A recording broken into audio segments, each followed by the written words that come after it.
shovel in hand, dirt flying wild. Blood, sweat spilling, dreams of worth untold mile. Eyes fixed on them stones, a glint of gold fire burn. Clawing through the earth, tireless hearts won't return. Red dirt warriors chasing yellow gleam in the sun. Battered and bleeding, but we won't be done. For the families back home, hearts heavy with hope. Through ragged dreams and rocky slopes. Mountains loom my tales pass through the years. Every grain of sand soaked with dreams and fears. Grit and grim and forging fortune from the rock. Echoes of their struggle ticking like a clock. Red dirt warriors chasing yellow gleam in the sun. Battered and bleeding, but we won't be done. For the families back home, hearts heavy with hope. Through ragged dreams and rocky slopes.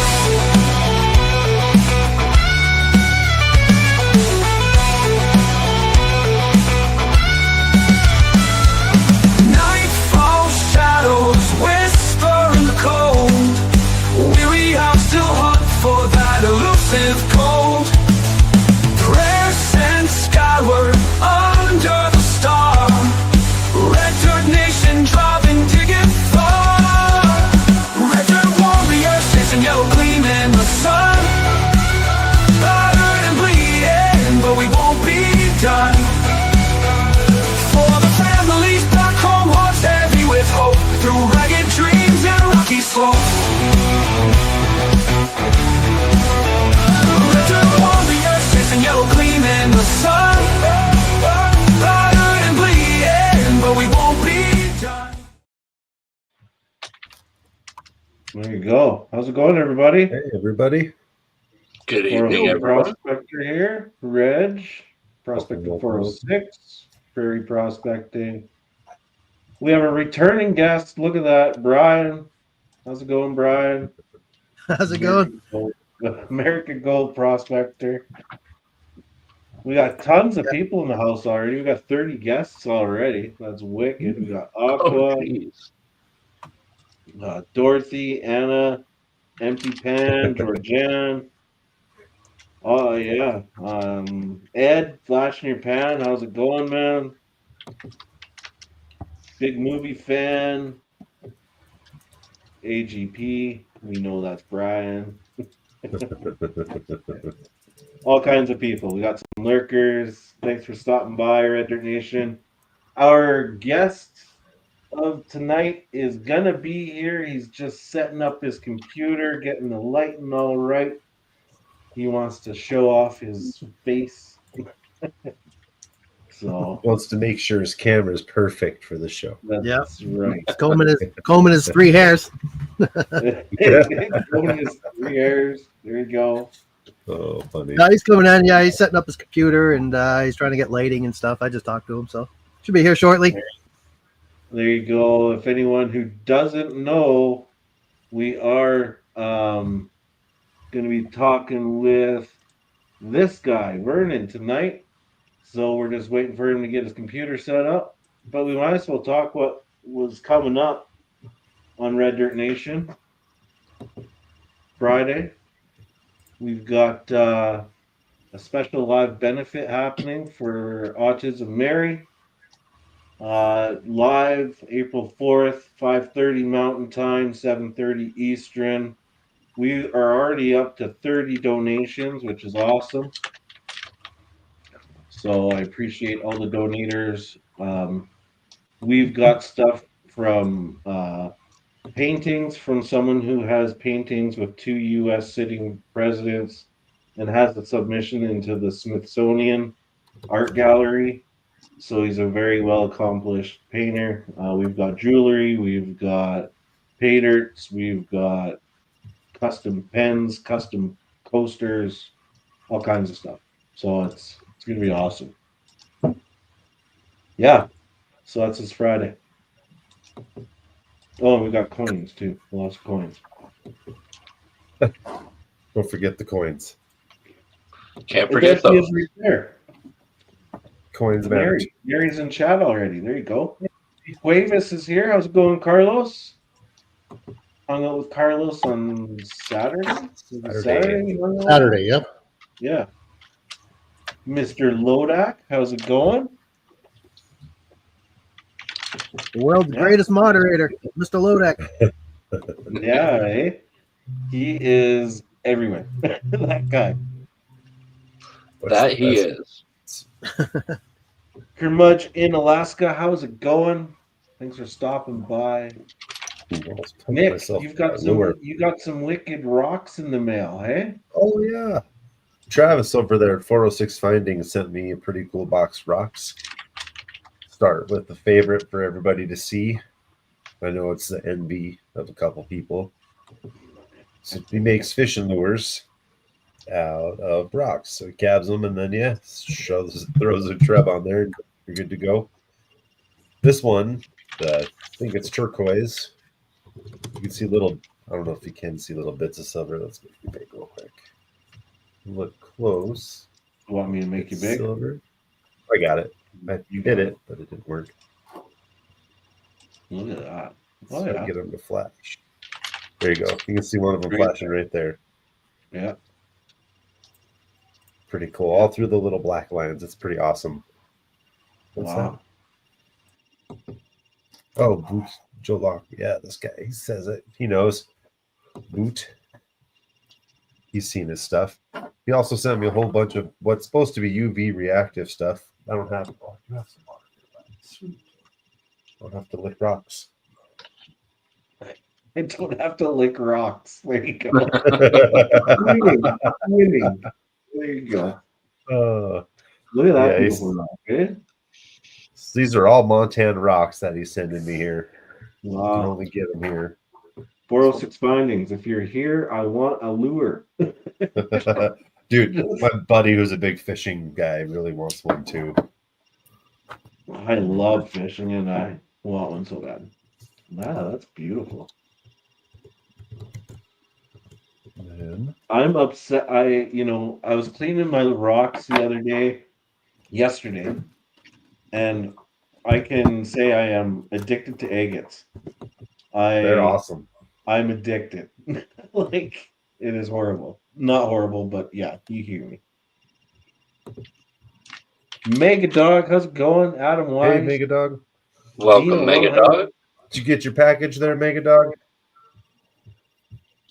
Is that a moss agate? It is. Big old Oh Montana. my god, I moss can see agate. it from here. Oh my god. Hobo Rob, welcome. Out of here. Yeah, dude. He What's sent me that? some pretty cool stuff. And then here's another one that's harder to see, but Yeah, like I need a. Come on, man. I'm getting married. That's a wicked wedding present. I'm just saying. 406 Findings. That is sweet, man. That's a wicked. Oh, beautiful. yeah, it's these and then some little ones. And Yeah. then the UV reactive Montana moss agates. And then That is sweet. some other kind of treasure state agates he's got them labeled as. They're a little different. But they're kind of like Montana moss agates. Oh, Ryan's on the phone. I think he's technical support right now. Tech support. He said that's what he would be doing. Yeah. Yeah. Yeah, so you can see the pockets of agate in this one. Nice. Ooh, yeah. Look at that. That is very nice. Dripping water all over my stuff. Whoa. Whoa. Hello. Let's do Yeah, that. Billy. That's a little bit better. We got Hillbilly Ham Samurai in chat. What's Welcome, going on, Hillbilly? Hillbilly. Hillbilly has also donated a wicked custom steampunk pen. That is going to be awesome. It's a beautiful pen. He donated that for Mary's auction. We've got Steven Stark in the house as well. Welcome, Steven. Steven, how's it going, man? Mario. Look at that. Chance Mario's going on. all the way Richard from Peterson, David Portugal. Nelson. Thanks for coming in, everybody. All the way from Portugal. That is awesome. Wow. Look, the short bus rider himself is here. Oh, Hey there. there he is.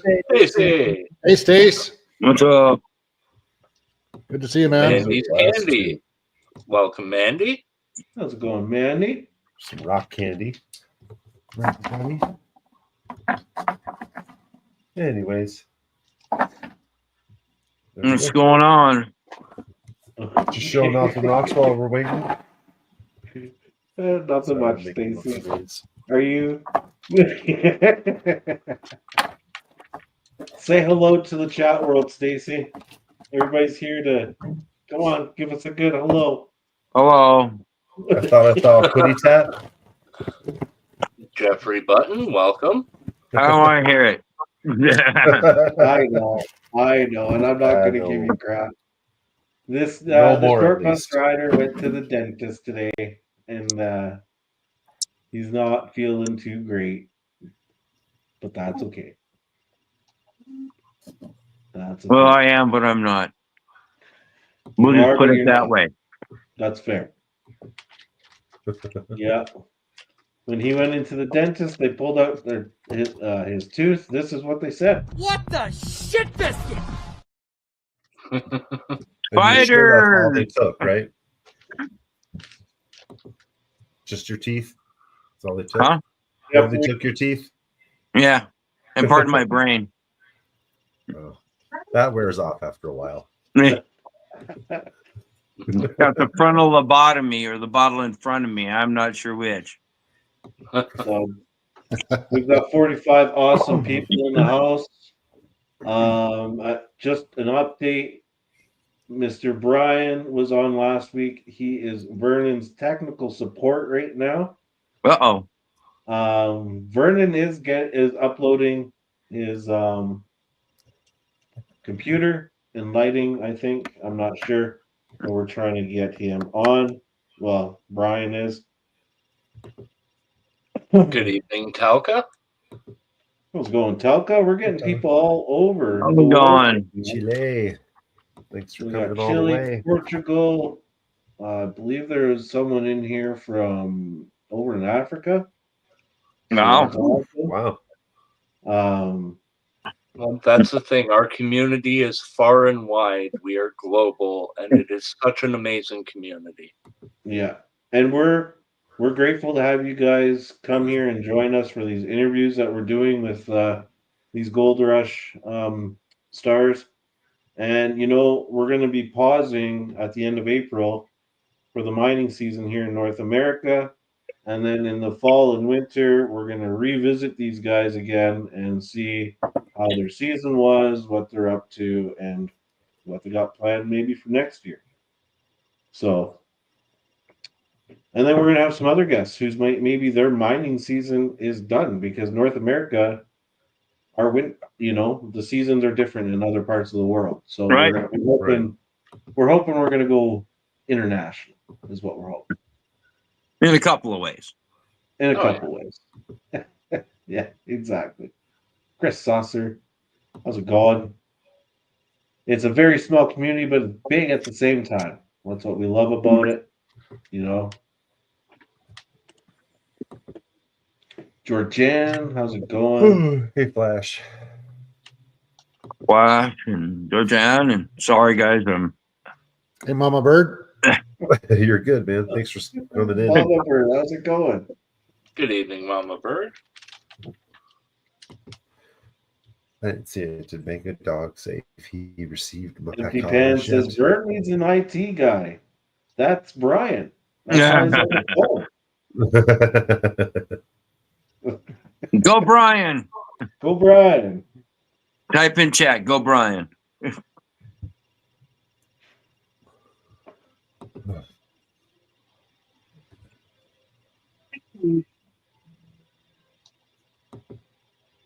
Very cool. I will be right back. I have drank too much coffee and need to go to the bathroom. No. The sluice got him. I got your package out today, Rusty, by the way. And I actually got Bits' out today, finally, too. So everybody's out for my end today.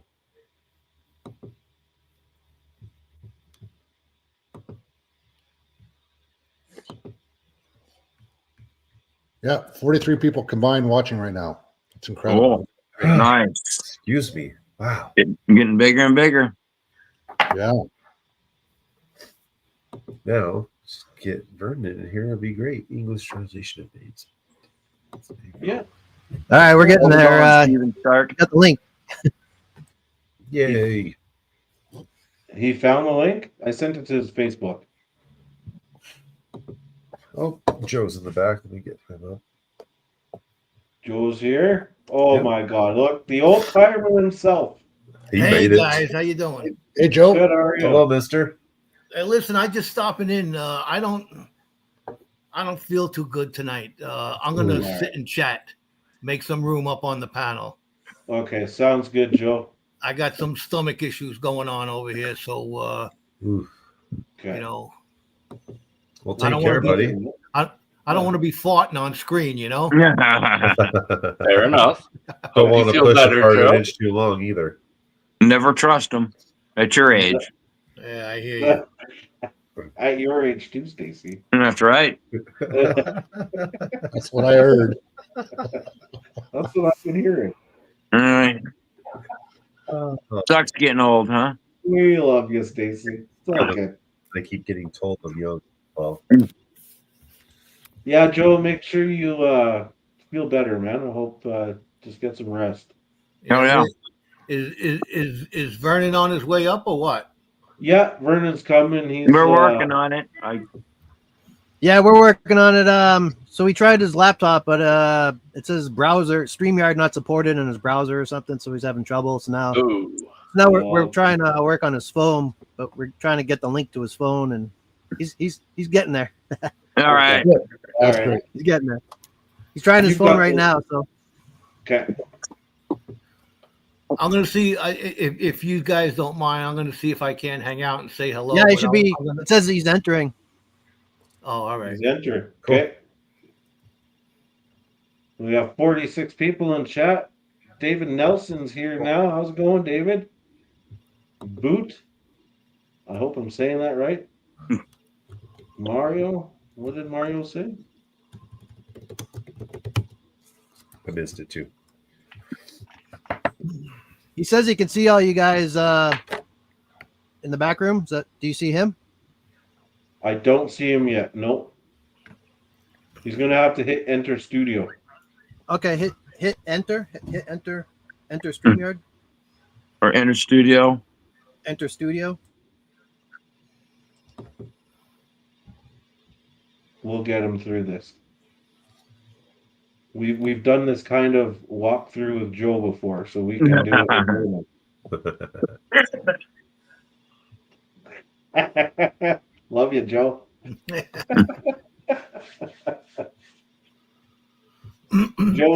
Joe's definitely feeling sick because he would have been like giving me gears right now. Yeah. Yeah. We got Milwaukee Matt in the house. Good evening, Matt. What's going on? Hey, man. What do you have to say, buddy? Why are you guys saying hello to everybody when they can't hear you?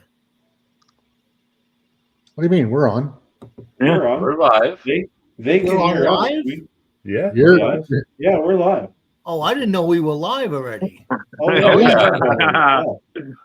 Yeah. I We've thought been you, live for 20 minutes now, Say Joe. hello, Yeah. say hello to YouTube, Joe. I thought you were going on 9:00. Well, No. we had this one scheduled before we made the time change. Yeah. Oh. So didn't keep YouTube, up- this is I haven't Joe. been keeping up with the chat, man. What can I tell you? Alaska Gold Hunter, welcome. This is We're Joe. all He rides guilty a of it, short Joe. bus with me. Yeah, actually, you guys must know I'm sick if Yeah. I'm this far out of it here. Well, you know, Yeah. I go to bed at like 8:00, 8:30 every night, so I wake up to these like mile-long text chains I gotta try to catch up with. So I know Yeah. how you feel, bud. Yeah, it says he's backstage now. Is that working? Ah, Not that I see. I don't see him still. You text him the link. That might work a little better. Yeah, I don't have his. Yeah, he was having exact- trouble getting the messenger. He couldn't get messenger, so I had to email him the link. So he tried email. So Have him turn everything off, and then all the browsers and all this other stuff, and just where you can click on the link, and that's the easiest way I get in. Here, Brian, I'm going to give you my cell phone to give to Vernon, and then I'll text him the link, and then he should be able to just open it. I'm gonna run real quick. Can I just hit stop mic and cam, and it'll just block me out? I'm assuming. Yep. Someone just dropped down. Was that Stacy? You Nick. have room. You have Nick. room enough for everybody. You have room for 9 or what up here? Yeah, 10. Yeah, so I don't know. We got enough room. So Vernon says he's backstage. It says that the host can add you at any time. Be ready. He says he's backstage. He can see us he's all. backstage somewhere. He's Someone with backstage. keys got to let him in. Then He chose his microphone. He has his camera going. He sees everyone. He can hear us. It says the host will add you at any time, so be ready. He can hear us? Yeah. I do not see him. Do you guys see him? No, I I don't. do not. I can't scroll down anymore. Let me Is there any back other out. options? Like, I'll back out and see if I can come Okay. in and see him. Yeah. Okay. Sorry, everybody. The technical difficulties, but we are going to figure it out. We're working on it, Vern.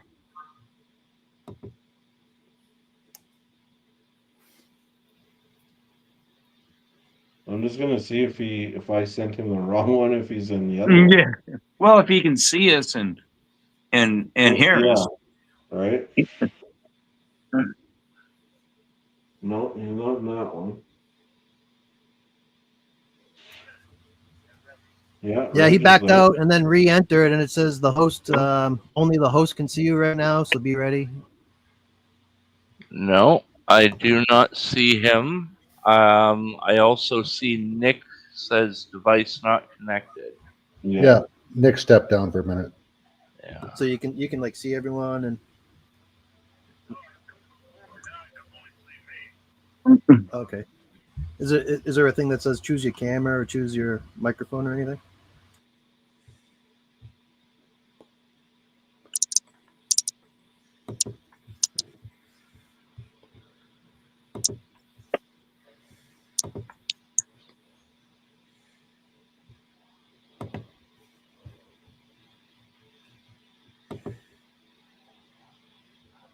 Little bit of technical difficulties. Yeah.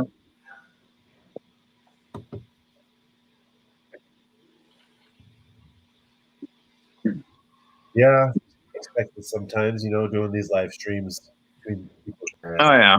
issues.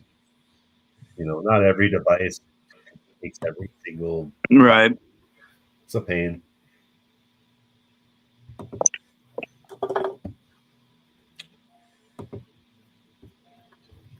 So, how was everybody's weekend after we went live the other night? Busy, like always. We got Michael Hazer in the house. Welcome, Michael. Sorry, everybody. What if he, Shut up. Brian, can you get him to maybe copy and paste the link into his web browser on his phone? Yeah, There he is. that's what he's doing right now. There he He's Yeah. copying it into his Safari. Okay, he and- has to add his camera because I see him backstage now. Yeah, I see him too. Yeah, there he is. There You we got him? go. He has to add his Okay, camera. awesome. There we go. There he is. Hey, All man, right. the myth, the legend. Let's bring the guy up. himself. Yeah, poor guy. Hey. No, it's never this hard. turn your camera sideways. He has to turn his audio on. Yeah. All right, so you're on. Is everything good? Turn his audio on, his volume, His audio or his isn't on. microphone. You got to turn your microphone on. David Villa, welcome. Oh, you So, know why, Brian? Brian, it's because he's talking to you. Oh, okay. I think we have to hang up because we're talking. So, Tell we'll him to hang turn up his and then- camera sideways. and if you can, turn your camera sideways. Oop, There we go. There we go. Sweet. Now we can see your pretty face. Yeah. All right. All right. We'll hang up and then your audio should work.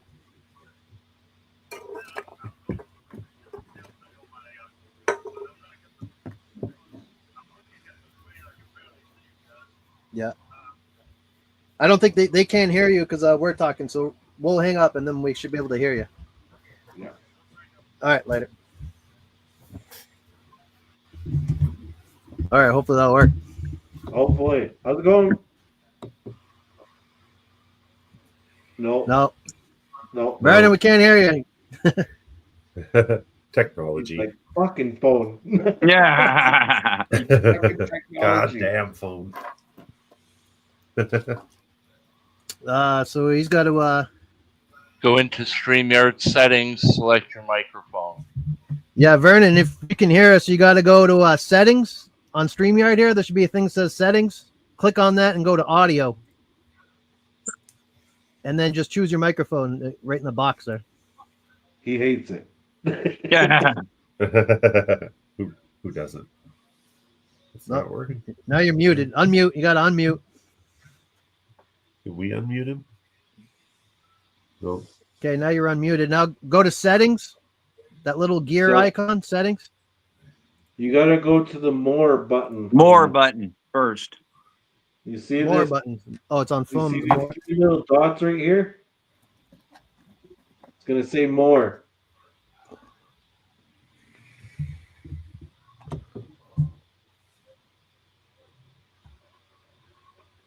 No.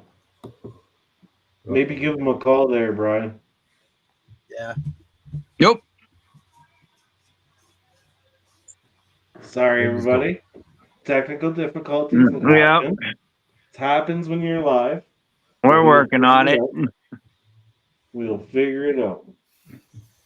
Hey, at least we got to see his face. Right? Mario, that is yeah. Those lives are Red Dirt Nation, part of all of our lives. Yep. Yep.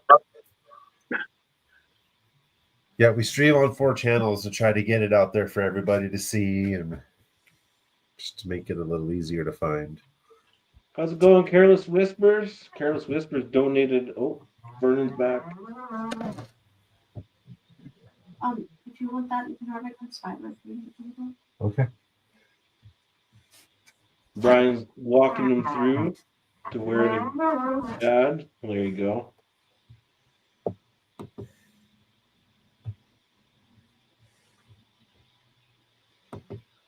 Yeah, this is definitely a concerted effort from all of our channel.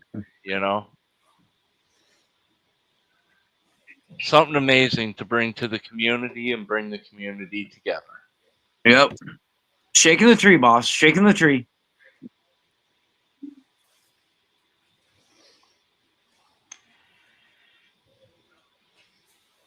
You can tell Vernon's a miner because he hates technology. Yeah. Yeah. All right, that's how you can tell he's a good miner, right there. He found the True. box and it. Vernon, now you're muted. Unmute. How about now? There we go. Yeah. Yeah. Hey. Hey. Hallelujah. You know, I mean, Yeah. I was thinking 9 o'clock like last time. I was not aware that it was going to happen at 8. I'm not making excuses, but, you know. It's Oh, all you're good, fine, dude. man. It's All right. all good. All right, I'm going to turn it sideways. I wish the hell I could get this on my computer. Hang on just a minute. Let me try one thing here. All right. Okay, it says entering studio. Uh, browser doesn't support. Okay, Chrome. Built. Shit, now I gotta download Chrome. Fuck. Okay, I'm not gonna mess with this anymore. You're fine, man. Just Yeah. plug your phone in and It's all good, man. You're all good. Well, it would be a lot better if I wasn't looking in this tiny screen. I'm gonna do this entire damn thing using my iPhone and I can barely see it. But anyway, let's carry on with it. We already have an hour into this and Oh, that's okay. you're fine, all man. good.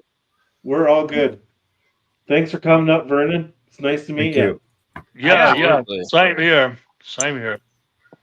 I should have got my granddaughter. I got my granddaughter here perched up on my chest. She's 9 years old. She could have probably figured this out, half an hour ago. Yeah. Well, guys, I'm gonna make some room up here for you, Vern. I just wanted to be up here to say hello and meet you, but I'm feeling a little under the weather, so I'm gonna open it up, take a step backwards, go into chat, and let these guys handle the live tonight. But it's very nice to meet you. Yeah. So you said that you're in gastric distress? A little bit, yes. Yeah, well, go ahead. Go someplace. Go take a dump, man. I mean, Hang it over the starboard engine, man. yeah, turn the audio off before you do it. Please. Call that a sluice deuce. Sluice deuce. Okay, we'll do, man. I'll take care of things, and you guys have a nice stream. I'll talk to you later. Later, Joe. See you, Joe. Have a Oh, good see you, Joe. Feel Yeah, better, brother. Thank My you. granddaughter's over there eating ice cream, and she's kind Not ice cream. of whatever. She's kind of losing her appetite with this conversation. No, I'm not. Yeah. No, Grandpa. Oh, that's awesome. All right. Okay. On with the show. All right. Exactly. Awesome. So, Brian, nice to see your smiling face. On Yeah, face. you too. So, What can I do for you guys?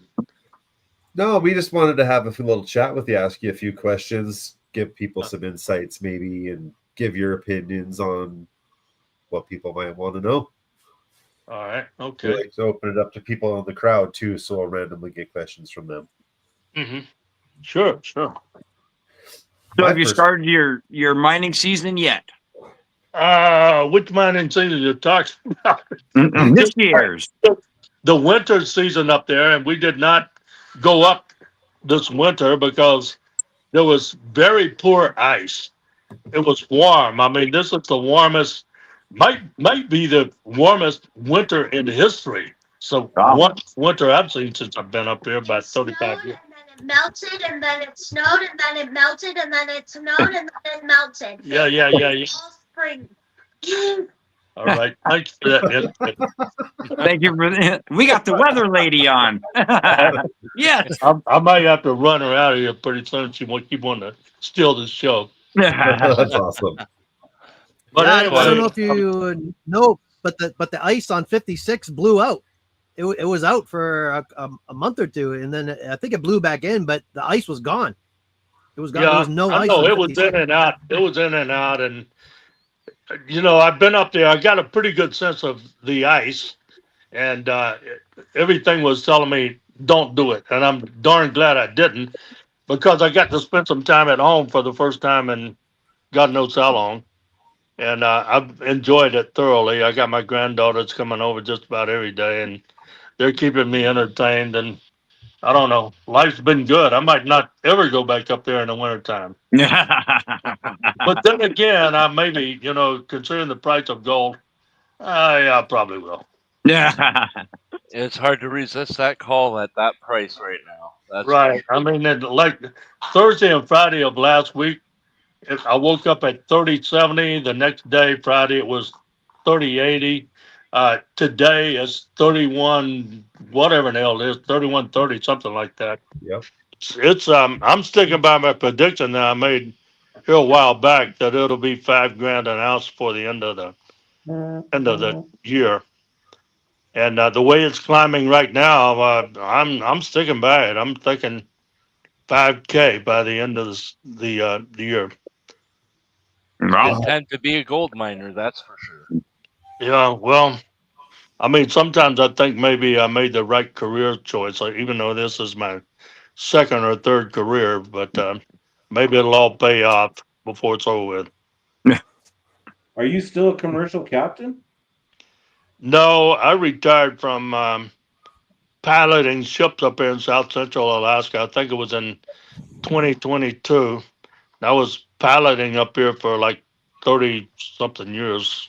And then I was in the Merchant Marine since 66.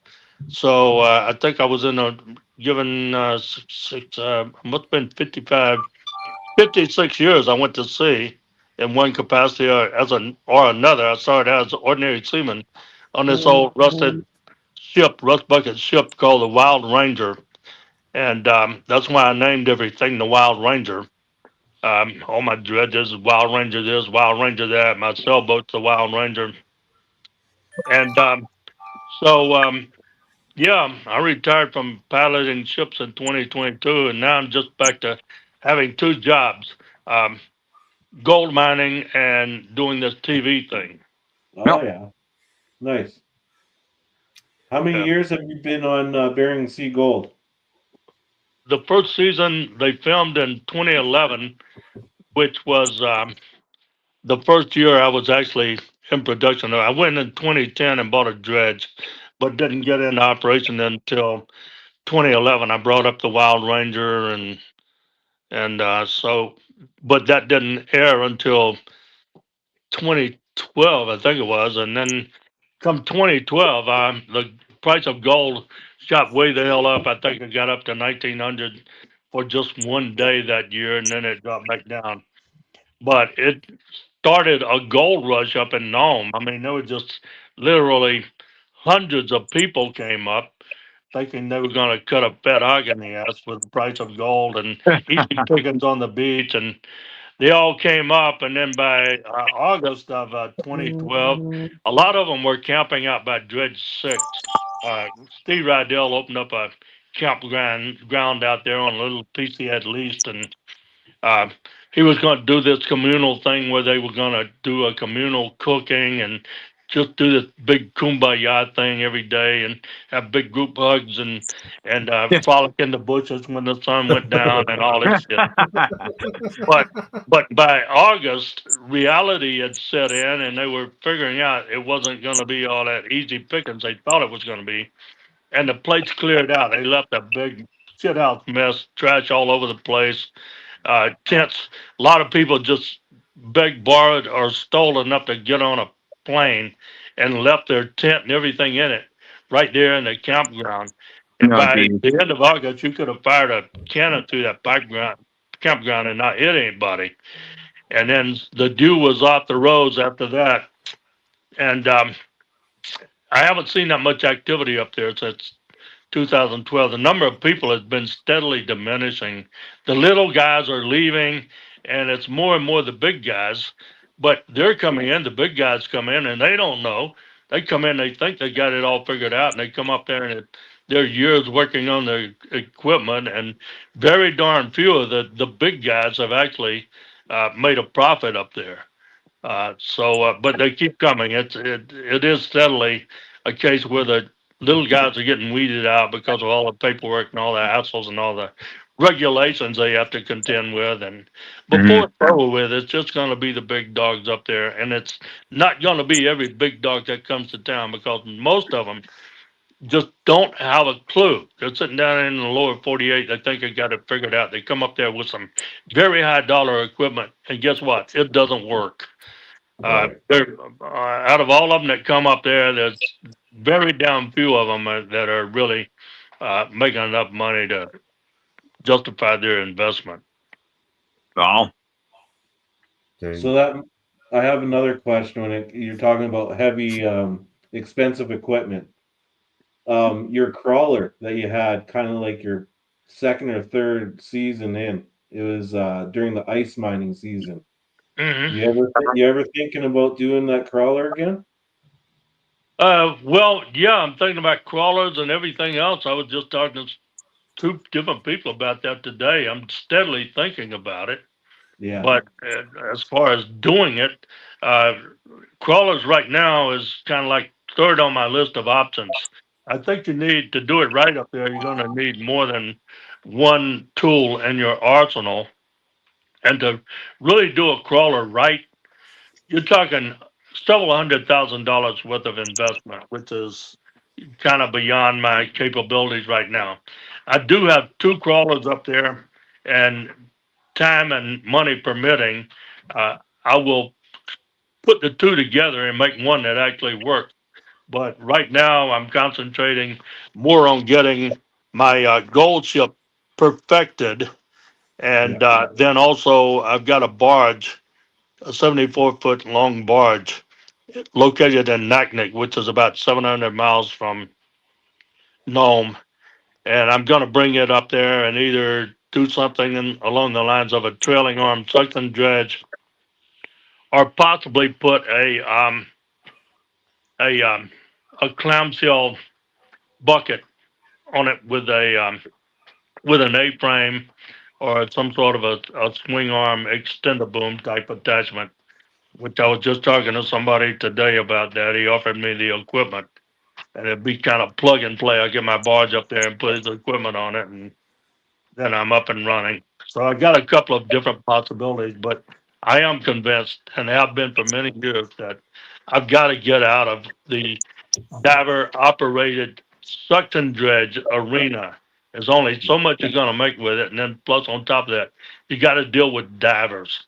And, Yeah. I don't like dealing with divers. I like some of those guys, but Jesus, what a pain in the. Hey, wait a minute. Hey.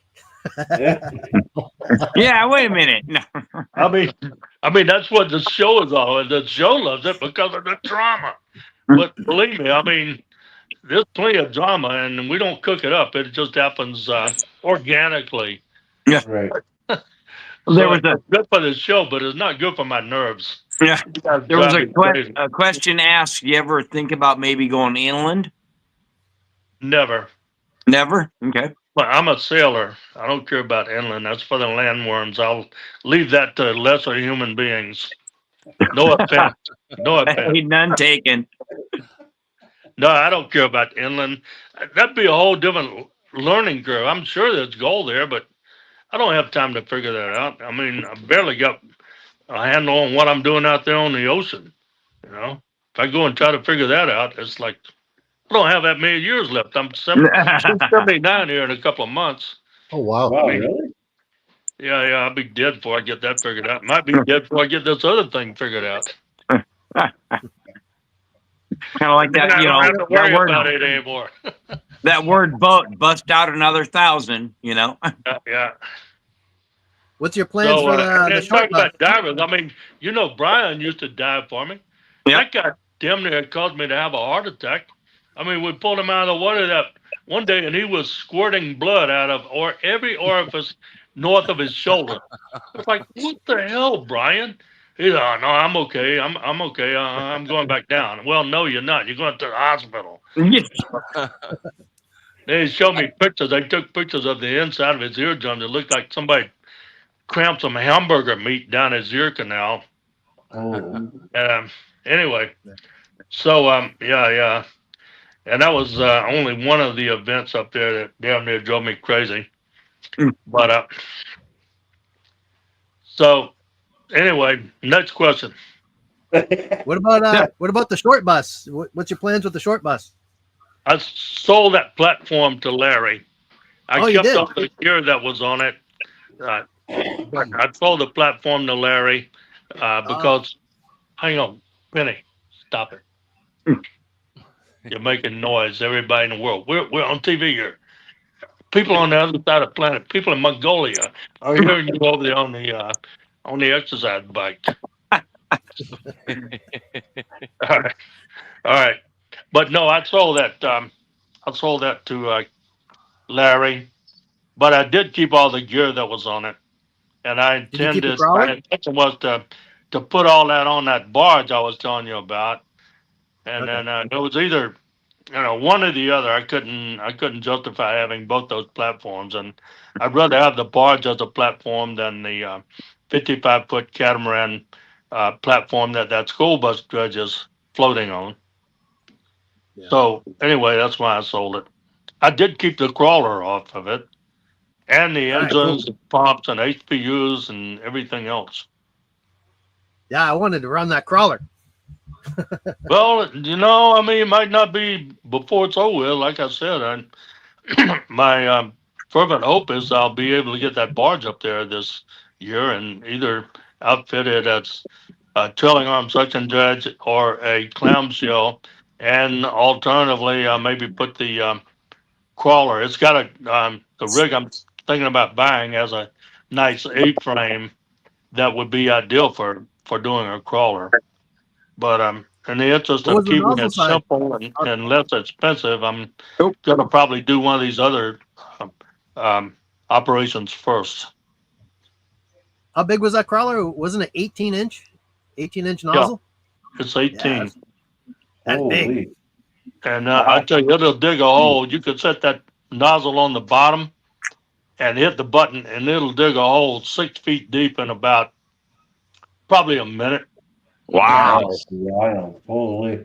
So that Yeah, part that's of big. it worked just fine. But then when it came up through the hose and it went into a hopper with a grizzly on top, and the material was reduced down to the fella had put a 1/4-inch screen on it, so only 1/4-inch minus went through, which didn't make a whole lot of sense. You got an 18-inch pipe blowing material into this hopper and expecting it to sift down through a 1/4-inch screen and then sucking it out the bottom with a 6-inch suction hose. 99% of the material just blew right out the back end of the hopper.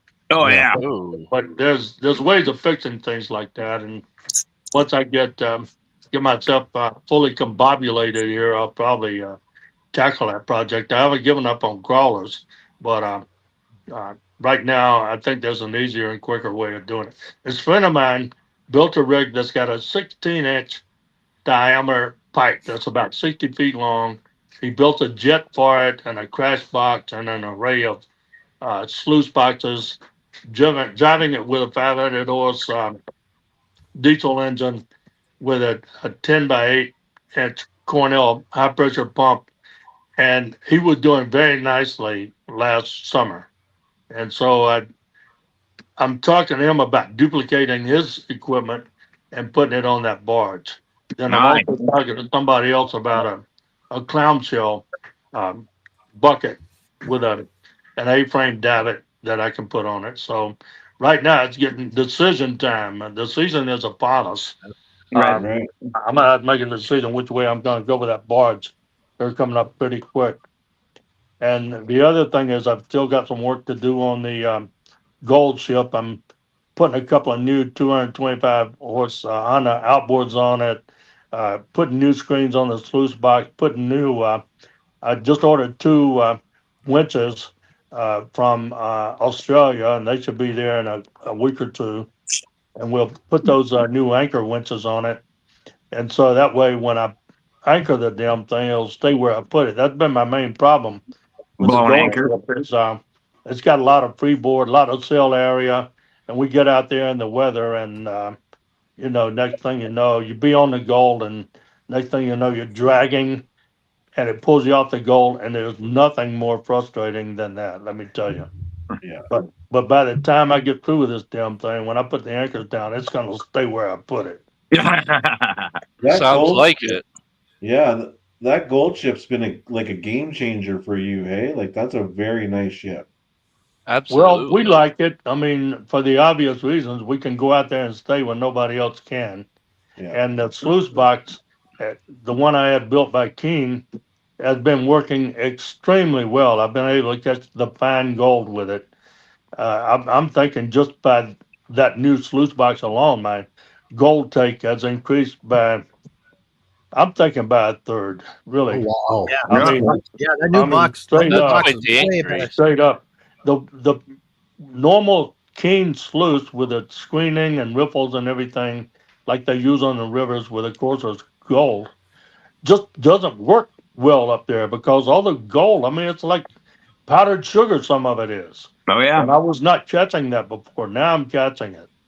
So, it's just a matter of redoing everything. Took years to figure it out, but by consulting with the Keene brothers and a couple of other people who I have respect for there in Nome, I designed this sluice box and they built it for me. Cost me 10 grand, but I made that up the first time we had it out. At Yeah, we today's made that the prices, first day. yeah, really. So Do that you was a think good investment. And the other thing is the nitrox. We put that nitrox system on there. It took some getting used to. Brian was there when we first put it on. My divers had fear and trepidation.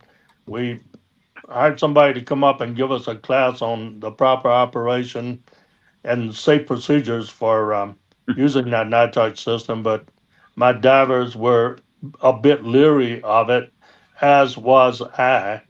Yeah. But I'm very comfortable with it now.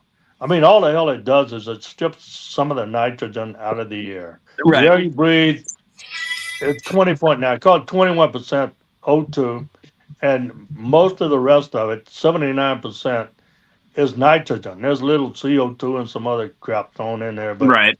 the biggest part of it is nitrogen. And all this machine does is force the air through a semi-permeable membrane, and what comes out the other side is uh, oxygen. Yeah. And molecules are smaller than the nitrogen molecules. And so we can set it. We usually running at 32% O2, and so the divers are down there breathing enriched oxygen content air. And Right. even if we're diving shallow, they come up feeling refreshed with a smile on their face, energized, and not all drug out. Not In beat fact, to hell. Been there, yeah, done that.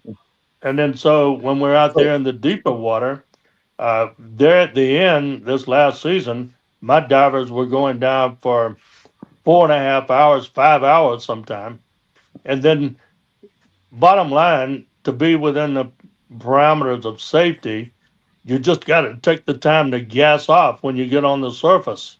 Yep. Because that nitrogen is cumulative. Even with the nitrogen machine, your body's still absorbing nitrogen. Oh yeah. And you got to give it enough time to gas off before you go back down again. And then, plus, even using nitrogen, nitrox, you got to take time coming up. You got to make your safety stops. And I got a hard, fast rule. They got to take time. When they're diving for longer periods of time, I'll have them take at least 15 minutes, 20 minutes sometime At 10. coming up. Make a couple of stops along the way coming up. And Safety first. Oh yeah. and then that way, everybody's happy, they're safe, and we make lots of gold doing it that way. But that first year, I had Brian and Brad diving, and not Brian, but Brad and Gary Simpson diving, and they were new to it, and I was new to it, and so they were only diving like 2 hours at a crack, and didn't know if they were going to survive or not. And it was hard for me to get them to dive more than that. So we had some problems. I wanted more time. Right. They weren't all that interested in putting in the time. They had other things on their mind. They both had girlfriends and Mm. different things like that. And all they wanted to do was get back to town. And I wanted them to stay on the bottom. So I had this other guy who was a hard charging diver, but they clashed. And that's putting it mildly. Yeah. So the whole damn thing came unglued. I was out of town for a couple of weeks, and when I came back, I had to leave for a funeral, right? I came back, and the whole shit show had come unraveled. Yeah. And so anyway, like I said, divers are hard to deal with. But those guys, I like the hell out of both of them. Brad is just a real first class gentleman. He knows how to take an ass chewing without getting all bent out of shape. Gary is one of my favorite people. and both of them are gold getting damn hound dogs. You put them on the bottom, and they Yeah. know how to sniff it out. And then them working with Brian, it was just an excellent team. Brian was captaining the boat and doing the cooking, and he's a gourmet chef, by the way. And they were living large out there. It just wasn't getting enough bottom time to suit me. And then now Brad's with this other guy, and he's down in 5-hour dives and no problem. But No. he had to cut. He got shamed into it. The guy he diving with Larry. Larry's he's a brute when it comes to that sort of thing. So he'd bounce down there and stay 5 or 6 hours, and then when Brad would pull up and say, "Well, no," Larry would say, "Get your ass down there. I just did 5 hours, and you're 20 years younger than me. You get down there." Right. Well, and then so now Brad, he's one of the top guys around there now. Wow. But I couldn't do that. I wish I could have jumped down there and said, follow my lead. But in my case, when it comes to diving, I'd kind of have to do my quarterbacking from the chair, and you can't really motivate people when you're saying there, well, you go down, but I'm gonna sit here and watch you. So Right. so anyway, that was So a we good got- season. We still got lots of gold, but I don't even remember how much it was that year, but I think we could have gotten 5 times as much if we'd gotten more bottom time. Wow. So what do you think about that, Brian? You remember that year quite well, I'm sure. Yeah, that was a really good year. We're doing usually right in between like 25 and 30, 32, 33 ounce every week. Wow. And then August came, and that's when people started clashing because the weather kicked up. Like in June is always perfect weather. You can go out all the time. July's iffy, you can go out about half the time, and then August comes and there's big storms. And then people, when you get laid up on the dock, people start like yelling and clashing. Some people want to go out, but it's too rough. It's not good visibility. So some of the divers want to dive in bad visibility. The other divers don't. So then they kind of clash, and then the waves kick up. Some people want to stay out. Some people don't. It's when the weather's great, everyone's happy in a good mood. Everyone's getting gold. The fair It's just weather. when the weather turns, the weather turns, and just it's tough, Fair weather divers. Yeah, that was a big thing. I mean, I guess it was weather. Like I said, I was out of town for a couple of weeks, and usually when I'm there, I'm able to suave these troubled souls and keep things together. Yes, as divers are a few troubled souls. But that that's kind of what happened. But anyway, I wasn't all that disappointed with the season. I'm always disappointed because I always want more. Right. But altogether, I would count that as one of my more successful seasons. Hang on just a minute. Hey, Benny, can you turn this light up for me a little bit? I'm trying to get my lighting adjusted here a little bit, guys. That's all Oh, you're good. fine. This much. Hey, with the technical difficulties we had earlier, we're good. All right. Right. So we do have a couple questions from the chat. Do you Okay. think gold is going to reach 5,000 this year? Yes, that's what I'm predicting. Yeah. And depending on what happens, that's the way I'm reading the tea leaves. Don't take it to the bank. It's just my general feeling based on my observations and of economics and the world and national geopolitical scene. All the crap that's going on out there in the world, all the uncertainty, gold and silver, but in my case, mainly gold is the best hedge against all that. And there's a damn hell of a lot of uncertainty out there. And I don't think it's going to go away. I think before things get better, they'll get worse. And there's a lot of turmoil in this country because of, well, all the reasons why. Oh yeah. Don't go into that. Yeah, we don't do politics here, but we understand. Well, personally, I think that the end result is the country's going to be in much better shape, but it's going to take a while to get there. So, in the meantime, every time I look at the gold prices, I get a big old smile on my face. Oh, hell But yeah. on the other hand, I'm smart enough to realize that if it goes too high, it's an indicator of um, the general state of the economy, and it's not like the price of gold is going up vis-a-vis its buying power, because it was more of an indicator of the value of the dollar going down. I mean, you can still, within broad parameters, buy the same thing with an ounce of gold these days as you could back during the days of Rome and Greece. You could buy a first class toga back then for an ounce of gold, and that's about what you'd pay for a really nice suit these days. And so, but the thing about it is, with gold and silver, but we're talking gold here, it's Right. a store of wealth. Inflation doesn't impact it, whereas with anything else, stock, bonds, paper dollars, inflation does impact it. And then with paper dollars, my theory is sooner or later, all that fiat currency is going to reach its true value, which is the value of the paper it's printed on. So anyway, that's why I'm in the gold business. I'm saying 5,000 by the end of the year. I would like for it to stabilize at about 5K, because if it keeps going, if it ends up 10, 15, $20,000 an ounce, that's going to mean that there's madness, mayhem, and chaos in the streets, and I'm going to have a hard time finding some place to spend my money. I don't want that back. I would, there's a limit. Okay, I'd be happy if it just got to 5K and stayed that for a Yep. while.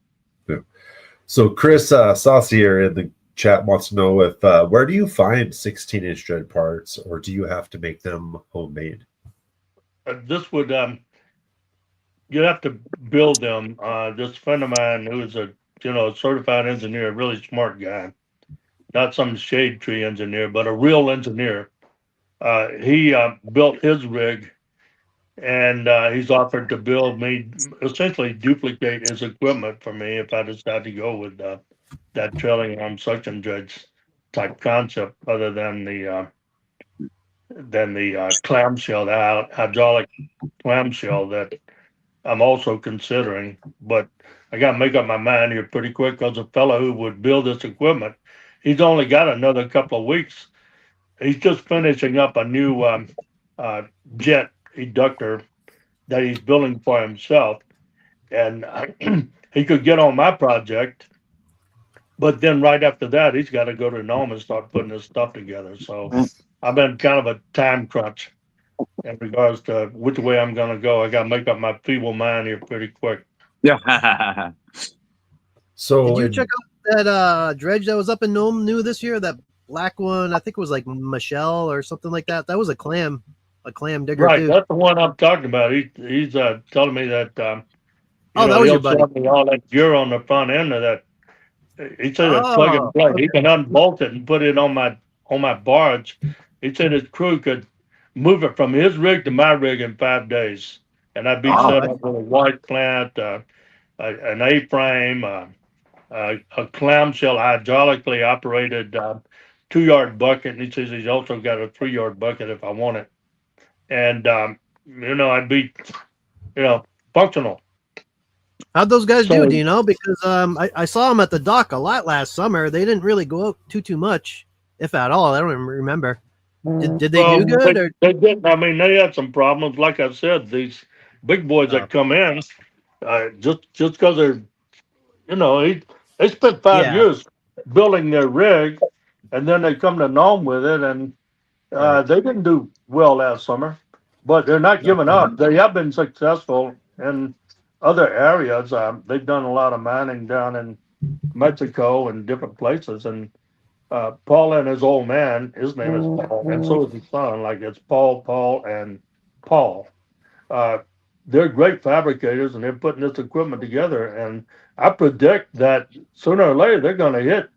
I mean, you just get up there and you muddle your way through it, and you keep plugging away, and if you got some smarts and perseverance, then sooner or later you're going to start getting some gold. all right. Yeah, so yeah, the the empty thing about pan. Nome, it Takes a lot of experience. You can have all the money in the world and the best equipment, but if you don't got the experience up there, you're not going to get no gold. That's well said. Well said. And then I've been up there. I mean, I think Sean's been doing this about 30 years. I've been up there for coming on 15 years. And I tell you right now, there's a heck of a lot more that I don't know than I do know. And what I have learned so far has come at great expense, let me tell you. I was just telling Paul, I was talking to Paul, the guy that's on that rig, owns that rig that Brian's talking about earlier today. And I mean, if I'd known before what I know then, I would be much further ahead in the game. Yeah. But I mean, these lessons in gold mining don't come cheap. No. Hey, Flower Gold Wizard, man. How's it going?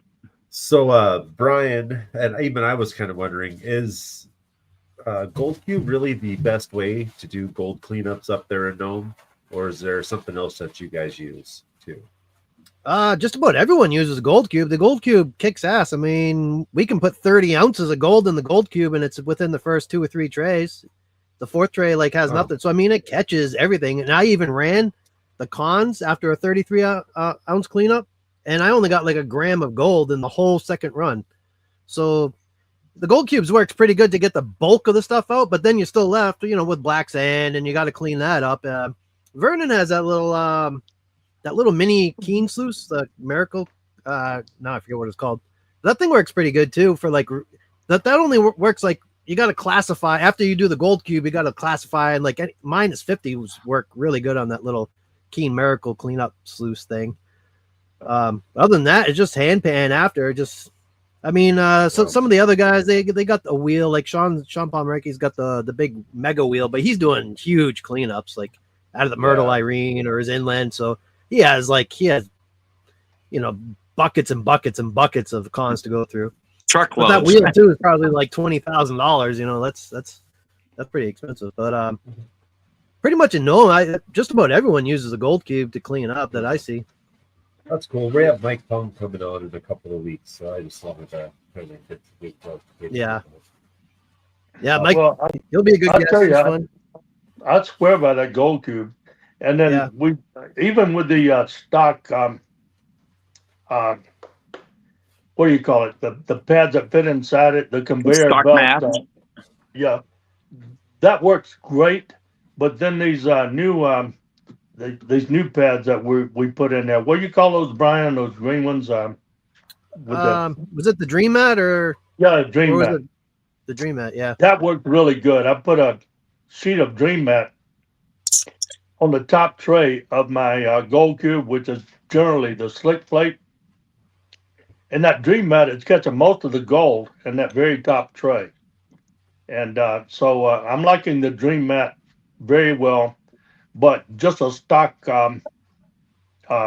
Gold Cube, it's great. It's great, and you can enhance it by putting in a sheet of green, the Dream Mat, even a couple of sheets. I think there at the end we put like 2 or 3 sheets of Dream Mat in our Gold Cube.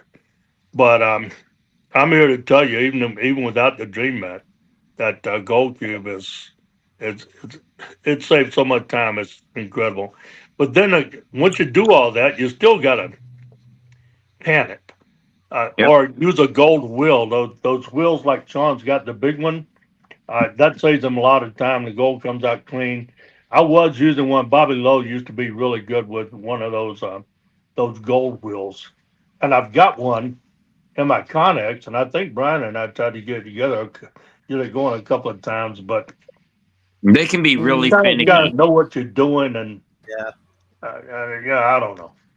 When it comes down to it, always end up with some panning to do there. No, hand panning always works the best for me. Yeah. How much of the gold do you actually get to keep after your wife puts her hand in the jar? Well, I keep telling her it's all for her. I give it to her and then I borrow it back from her to buy some crazy piece of equipment. So, with interest, right? She's pretty good about that.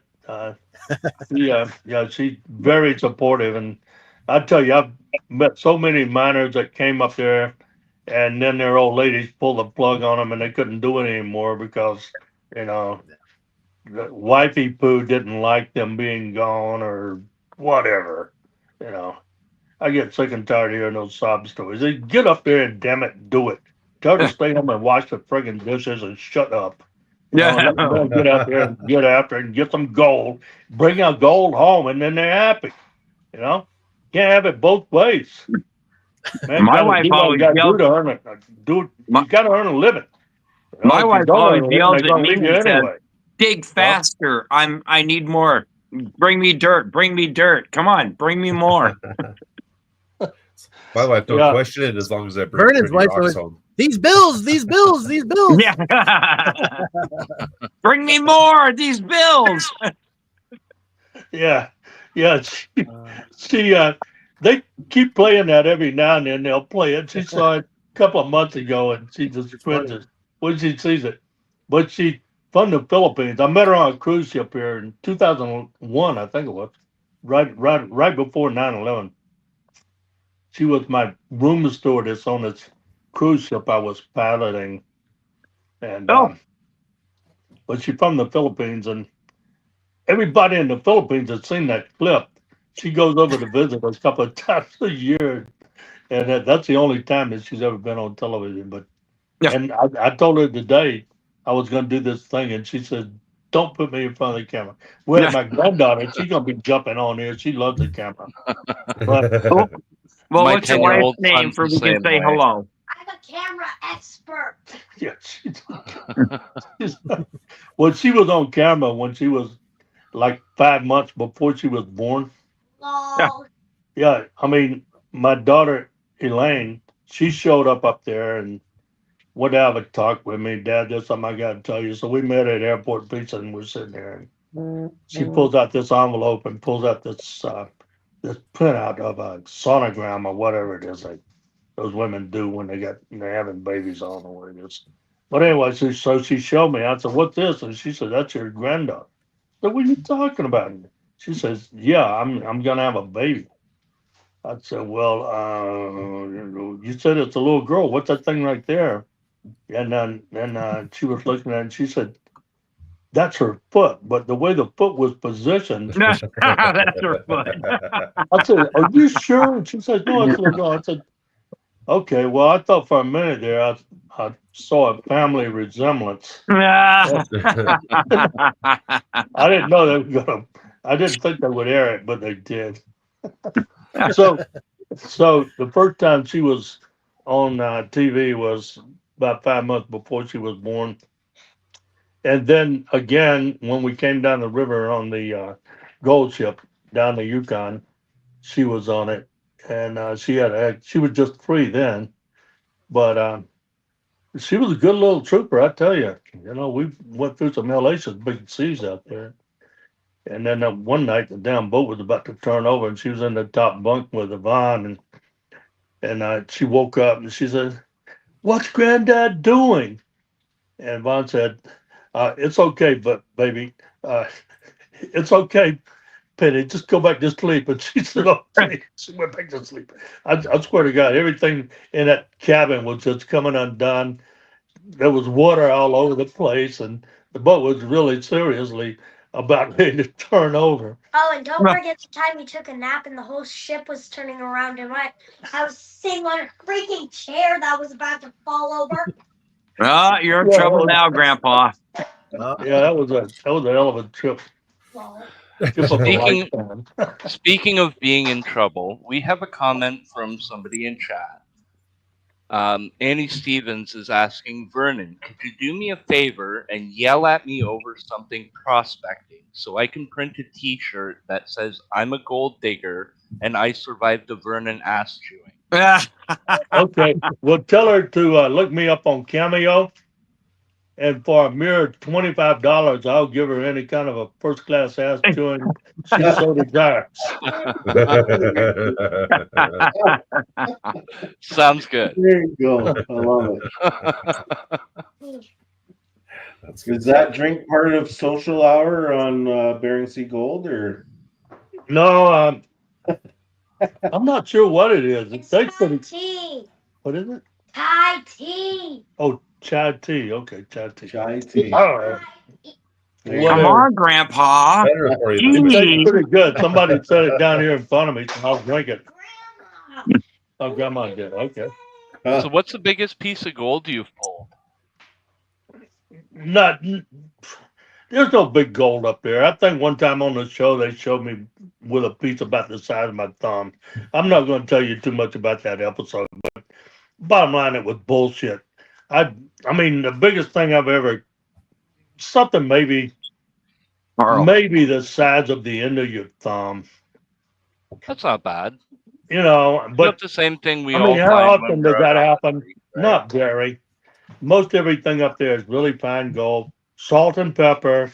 If you can catch it, um, powdered sugar or flour gold, and then you find some gold pickers that's like crumbled up cornflakes, about that consistency. There have been, and there are some areas where the gold is coarser than others, but for the most part, if you can't catch fine gold, then don't bother. Right. You're not going to make it. It's all about catching that fine gold. And It's about what I believe find me, on the Fraser River when I go out panning. I hit up the Fraser River in BC there. Yeah. Well, yeah, anyway, yeah, that's kind of the story there. Now, I'm going to try to position this phone so it's not shaking so much. It's probably making people dizzy. Okay. I have a question here. You know that dredge that Brian and those guys have, crawled in and prospected. Who owns that, and would that work out in the Bering Sea? If you quote bought it and retrofitted it. Tell me again which judge you're talking about. I think he's talking about the big floating one. The one that's the big just one in Nome. like Dredge 6 or show one. something. Oh, no. Oh, the bucket line dredge. Yeah, the Yeah. bucket line dredge. No, that's That that's thing needs only good millions. for inland. You put that out in the middle of the ocean, it beat itself to death. There's too much wave action, and you got that stinger on the bottom, and every time the boat goes up and down, that stinger is going to be hitting the bottom and pounding it, tear itself up just in. Oh, okay.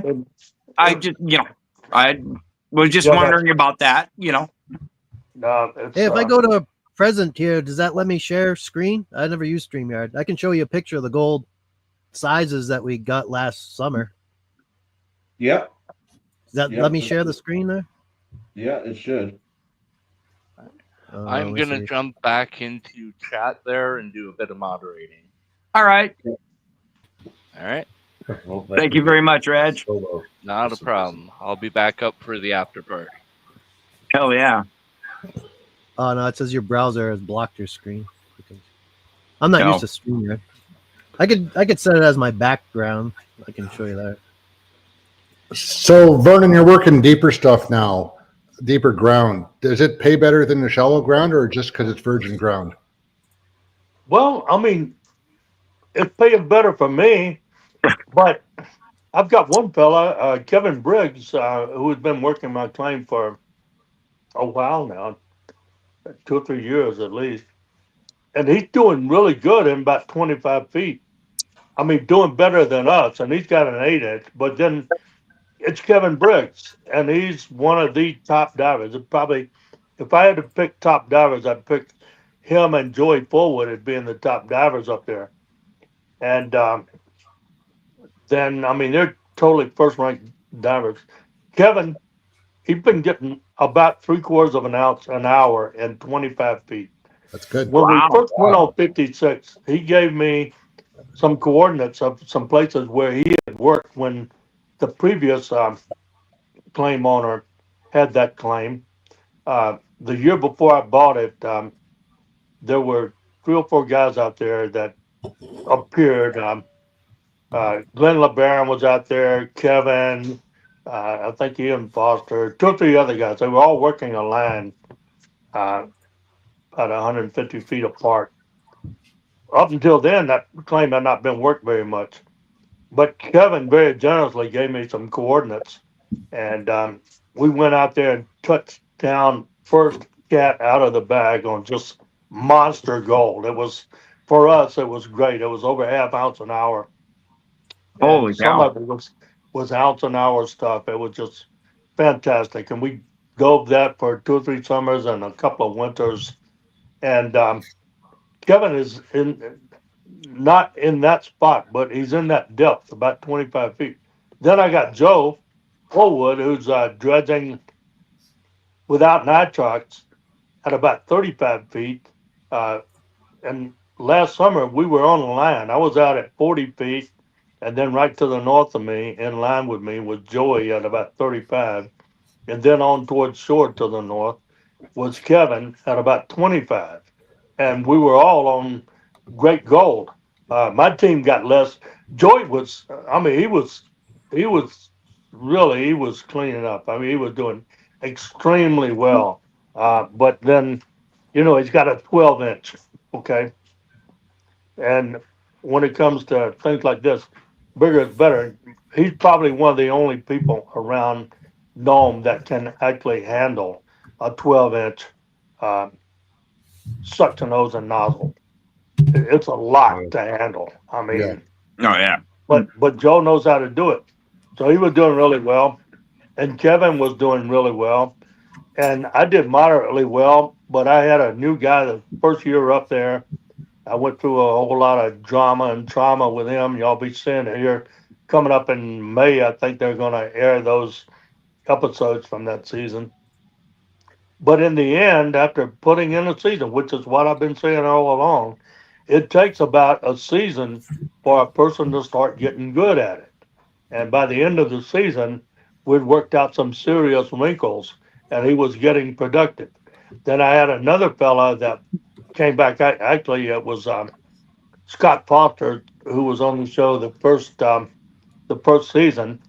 He came back and he was diving with me for the first time since 2017. That's the first time he'd been back up there. So he was a little bit rusty, and he had another gig that he had to break off and go back to take care of a few times, and he'd just leave me with inexperienced people, mainly this guy Rich Huffman, and then a couple of other guys who were going to dive with me, and they didn't last. I mean, one of them, he got drug on the bottom, and Jesus Christ, I thought he left in a hurry. He got a little scared. So, what's that? He got a little scared. Oh yeah. We pulled him off the bottom, and he was white as a sheet. I tell you, Wide-eyed and bushy-tailed and ready to well, go home the to mama. anchor started dragging, and the current shifted and started coming from the other direction, and one of my anchors started dragging, and it drug him about 400 or 500 feet. He was in a stone panic down there. I told him, I said, "What's the problem? You got hot air, and you got hot water, and you got air. What else you need? Want me to send you down a sandwich? Just shut up and hang on." Yeah. Hold on to the hose and just keep dredging and keep your eye on what's going in the hose. Yeah. Haven't I you got ever heard of dragged a every movie? dive that I was on. We went through the whole cycle until the anchor fetched up about 500 feet or maybe more. I've been 1,000 feet. And in the meantime, he's hanging on to that hose with everything he had. If he had let go of the hose, he'd have been hanging on the damn the umbilical. He'd have been straight out like a flag, and it would have come unzipped because the umbilical it's hooked onto your mask, and so it would have ripped his mask off, and then he would have been on his way to Russia, I guess. So you guys aren't hooking your umbilical onto like a harness or anything? Usually it's underneath the weight belt, and it's not good the way we've been doing it. I've been working on that, trying to get my guys to trying to establish what I consider safe protocol. What I want to have is a separate harness that the umbilical is attached to, and then I want the weight belt harness to go over top of that. And the weight belts, I want to have shoulder straps. Right. Then you can, It's well, very kind of important like, to me to have shoulder straps because of what happened to that one guy, little skinny hip dude. He was down there and the weight belt slipped over his damn hips and ended up around his ankles. And the umbilical was under the weight belt, and the weight of the weight belt pulled the mask off his face. And he's down there. All I heard was bloop, bloop, bloop, bloop, and then nothing. Yep. And then so I was pretty sure the guy had died. And Join him up. so he was on the bottom. I was trying to. Anyway, what happened is he came up between the hulls of the catamaran, and he was under the boat probably for about 5 minutes. And I'm up there thinking, when we pull this damn umbilical up, there's going to be a dead body attached to it. It was one of the most traumatic events that's happened to me up there. Wow. Yeah, Trent grabbed him. Trent grabbed him and brought him to the surface. He didn't know which way was which because his mask fell off. Yeah. And There's so I tell these new guys about it. I tell these divers, I want you to have shoulder straps so that doesn't happen again. They Right. argue with me. They fight me on it. They won't do a damn thing I tell them when it comes to diving. I have to just tell them, you either do it this way or you're going to get your ass gone. Because, Right. Nicholas has a question. How hard would it be to get on your crew? Well, it depends on, if I need divers or not. There have been times when it wouldn't have been hard at all. I mean, there have been many times when I've been strapped for divers. But if I got a good, I got good divers on there, I'm not going to kick them out to put somebody else on. And then, it depends on your resume. What kind of experience do you have? You've been gold diving, you know how to weld and mechanic. Mechanicking is very important. Got to have mechanics, got to have a boat handler. The unicorn, the perfect guy would be somebody who knows how to handle a boat of that size, 60 feet long, is a good mechanic. Well, actually, an excellent mechanic, and then is also an excellent gold dredger. But none of those guys around. Well, I wouldn't say that. Gary Panos was pretty close, but Gary Panos pretty close to that. Justin Winch says, Vernon, maybe do a harness based off the way a fall harness is for fall Do arrest. No. A fall arrest harness. I didn't understand. I didn't understand that. Repeat it, please. He said maybe do a harness based off the way that a fall arrest harness is. Somehow you're coming in garbled. That's based off the way So something is. he's wondering if you could modify like a fall arrest harness for a construction worker to like modify that to work for your umbilical lines and to hold all that in place. Well, probably. I mean, I'm gonna have to do something. I'm still not satisfied with the way we're doing it.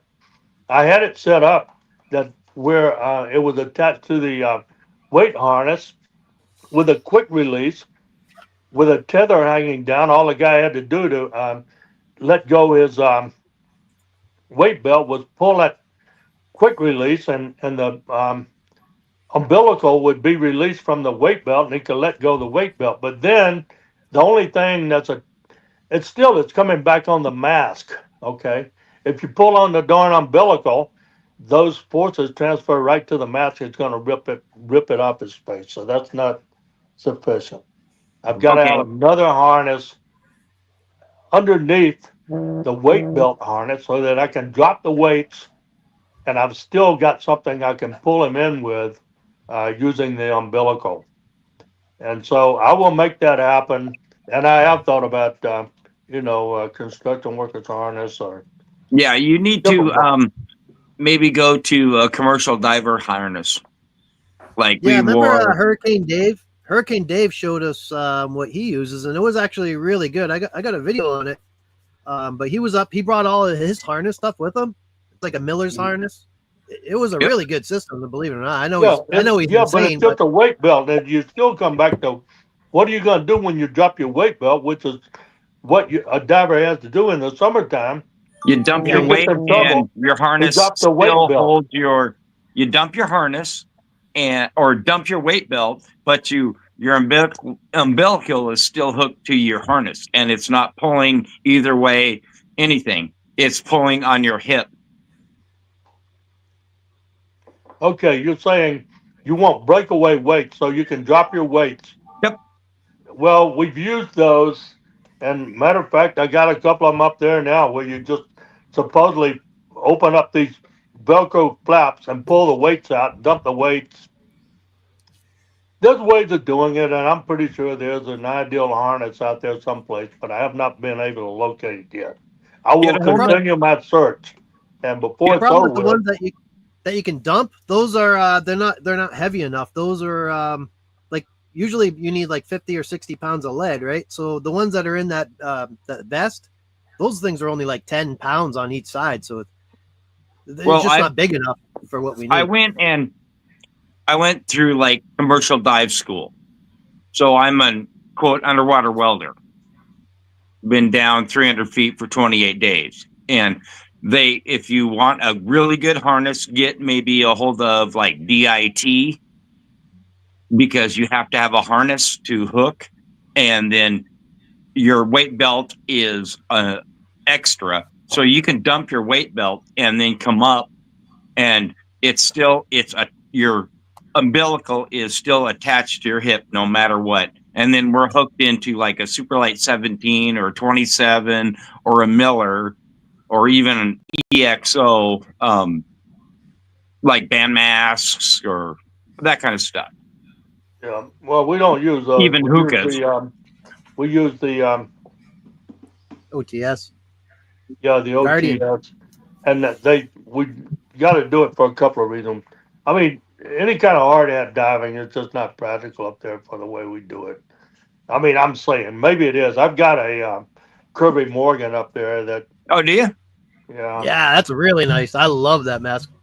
The Kirby's? Oh, yeah. Oh, it's so But nice. It's like wearing a Cadillac on your head. 17 or a 27? I'm not sure. It's what is it? EX? I can't remember. Oh, the EXO? I cannot remember. I've got two of them actually. You And, got one of them's got comms but the show likes us to use those OTS Guardians. They put lights in them and they're compatible with their OTS comm boxes and whatnot. Oh, okay. So, but that I don't know. Maybe if you could text me later with a suggestion on that weight belt. Oh, yeah. Talk to Brian. But how does the weight? How do you release the weight from the harness? Your harness you put on, let's say over your hot water suit. This is just a harness to hold your umbilical. That is just attached to you. And then you put your weight belt over the top. It could be shoulder straps around your waist, either way. And you could have either flip ups to, just for, you know what I mean? Flip up drop weights. But no matter what, your umbilical is still hooked to you, no matter what. Well, yeah. Well, that's what I was talking about doing, having a separate harness to attach your umbilical to. Yep. And then have another harness or a weight belt with shoulder strap that goes over that. Yep. And then that way you can drop your weights and you're still hooked to the umbilical. And that's the way I want to do it. That is standard in commercial diving. Get a hold of, let's say,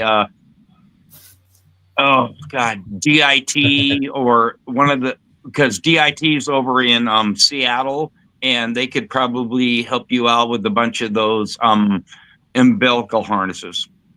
Yeah, I think I've dealt with them before. I got their number in my phone. Yeah, I went through DIT in 97. So no, actually that's a Dive Institute. No, I was thinking about Dive Commercial, that outfit that sells dive gear up there in Seattle. Yeah, that's Dive Commercial. Used to be, it was a little like quote unquote trailer on site from the school. Okay, and I had a guy who was an instructor with DIT on my Which team one? for a long time. Richard, something Smith. Richard? Okay. Yep. Yeah, he was on my team for I knew a while. Gil and John Ritter, the owner of DIT. He was a dive instructor in the Navy with my uncle. So Mhm. Well, this guy Smith, SCHIMD, whatever T. Yep. I can't remember his name was Richard. I think it was, but he used to dive with Mel Fisher's group down in Florida and had quite a bit of experience with them. Had all kinds of pictures and doubloons and pieces of eight. Really salty character, and I had him with us for a while. So, but yeah, they have the safety equipment for people can pop it in, pop it off, and trust me, that's the way to go. And exactly what you were thinking. Yeah, talking about Hurricane Dave, actually, he called me the other day. He wants to come back up and give you another try this summer. I was like, No, he give can- Brandon a call. no, Dave can bite my ass. He's shot. I'm so done with him. I just talked to somebody about him the other day, 2 days ago. He said Dave's always flittering around, bugging him, and wanting to come dive with him. He's a professional dredger down there in Florida. They dredge power plant ponds and different things. Really knowledgeable individual. And he told me, he said he didn't want anything to do with Dave. His lungs is shot, and he's so full of shit. So he's not coming back with me. I put him up there and helped him out, and then next thing you know, he's bad mouthing me in front of the cameras, talking to me. I let him stay in my little boat. I stayed on that boat for 10 days when I was taking it up to Nome. Slept on the thing. It was like a 30-foot bayliner with a V berth. I put him up there on the bayliner with a heater and a little stove and everything. And then he was griping about he didn't have a bathroom and he had to use a bucket, and he was just Really? so prevailed upon. He's When like his Bryson. option was to sleep on the friggin' beach or spend the money to buy a hotel room, rent a hotel room, and then and it was like my fault that he was living in these crappy conditions on my boat, which when I took it up there, I took it by way of, by water. I drove it up there. I drove it across Cook Inlet and then had it hauled up to Lake Iliamna, drove it across Iliamna down in Queejack, and then 700 miles across the Bering Sea to North. Okay, I lived aboard the boat. He was there for 2 or 3 days on the boat, and you could have to hear him tell it. It was the worst experience of his life. So as far as I'm concerned, the guy's just full of BS. So, Dave, if you're listening, bite me. There you go. I got a question I was told I needed to ask you. I was supposed to ask you about the broken anchor story. I don't know about that one. That was the time I was telling him earlier. I think it was one time when the anchor let loose. It was like 2 or 3 in the morning. Everyone was tired. Everyone was sleeping. And we all got up, and I was in my underwear running around the boat trying to do something. I think it was a broken anchor. Remember at night? And then I was just running around in my underwear trying to grab the anchor or something. I forgot what it was, but I was running around. I probably stuck my fingers in my eyes so I wouldn't see that. And he was like, "You got no pants on." Look at that rabbit out there. I'm looking at a rabbit out my window. You know that? Is that your rabbit, Penny? It looks like it. Yeah. Y'all go feed him a carrot or something. So anyway, sorry for breaking it. But no, I don't remember that, Brian. I mean, you sure I was there? Oh yeah, no, you were there. I think they. Well, if you were running around in your underwear, I guarantee you, I poked myself in the eyes. I did not want to see that sight. Oh, so you must have scarred him. Yeah, for you were life telling with the that. story once. You're like, he was in a skivvies. He had skid marks, and I forgot the way you told the story. It's funny as hell. I think you were telling it to Eric, and he was like, "You better not film." They better not show that on TV. But something happened. I think the anchor broke. We were drifting. We were totally like drifting out in the ocean, and our gear was down. That's what it was. The gear was down, and we were drifting. And it was in the middle of the night. We woke up. It's stuck. I went to go grab the gear or something, but I had like, I was just in my underwear. And you're like, he's got no pants on. It was just funny as hell. I can't believe you don't remember that one. But then you were telling Eric, and Eric, he was like, the way you told the story is like he had skid marks on his pants or something like that. It was just fucking funny as hell. I don't know. I mean, yeah, I got to say I don't remember that one, but I'll take your word for it. Sounds like something that would happen for sure. Gary and Max, I think, or not Max. What was the other kid's name? The other native kid. Now I forget his name. Tom. Or Tom. Yeah, Tom. No. Yeah, it wasn't Max. Yeah, it was Max. I think it was Max. Little Max? Yeah, Little Max. That's it. It was me, you, Max, and Gary, I think. Oh, okay. Oh, okay. I'll be down. So do you see prospecting as more of an art or a science or a blend of both? Well, I'd say probably more art than science. I mean, you got to know it's sort of instinctual for some people, and some people never get the hang of it. And so if you sat down and tried to teach a class on it, well, there are things I could tell people about prospecting. There are ways of doing it. So it's a combination of the two, I suppose. Okay, good. So how is your filming experience on Bering Sea Gold? Well, I enjoy it. I mean, they're good people to work with. Most of my camera people have been pretty squared away. There have been a couple of them that were knuckleheads and we butted heads, and but for the most part, the crew, the camera crew, and the production crew is just first class. The showrunner, it's one or two showrunners that were kind of off the wall too, but for the most part, we've had some world class showrunners. That would be the head honcho, the HMIFC. HMIC. For the most part, they've been really good. The one that we've had for several years now, Eric Lang. I mean, he's world class. He's doing Ice Road Truckers right now during this hiatus since we didn't film this winter. But I'm hoping that he'll be back. He's freelance, but he's been on the show for I think 5 or 6 years, and I'm really hoping he comes back. He's really good. So, and then, I mean, Brian knows I have bumped heads with some of those camera guys. Sam, remember Sam? Yeah. Some of them just kind of rub me the wrong way.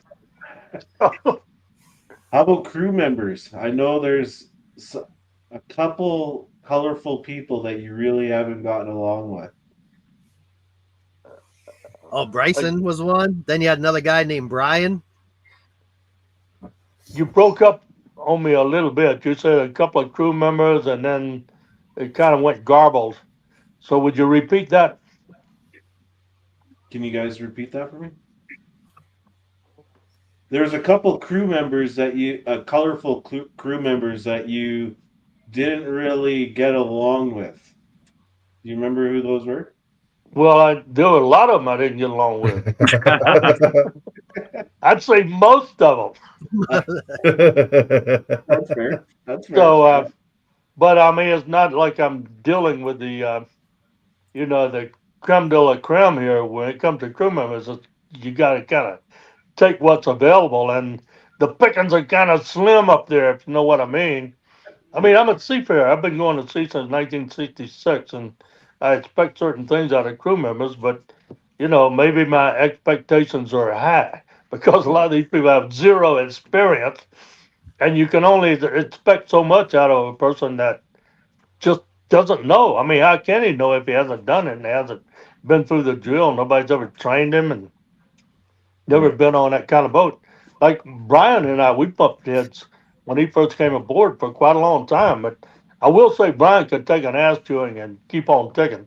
And I used to yell at him on a frequent basis when we were tying up and letting go, mainly about line handling things. I'm kind of particular about that. You can get hurt if you don't know how to handle lines properly. You can do damage to the boat if you don't know how to handle lines properly. And I was doing quite a bit of yelling at Brian, but he's man enough to take it. And then I remember one time in particular, we came in and I said, Brian, did you notice anything about today? And he said, what are you talking about? And I said, I didn't yell at you one time. And that was for the whole damn trip out. And then right after that, I said, okay, you're the captain, and left the boat with him. And he was in charge of the boat. So he ended up going from getting yelled at every time he turned around to running the boat in the space of just a couple of months.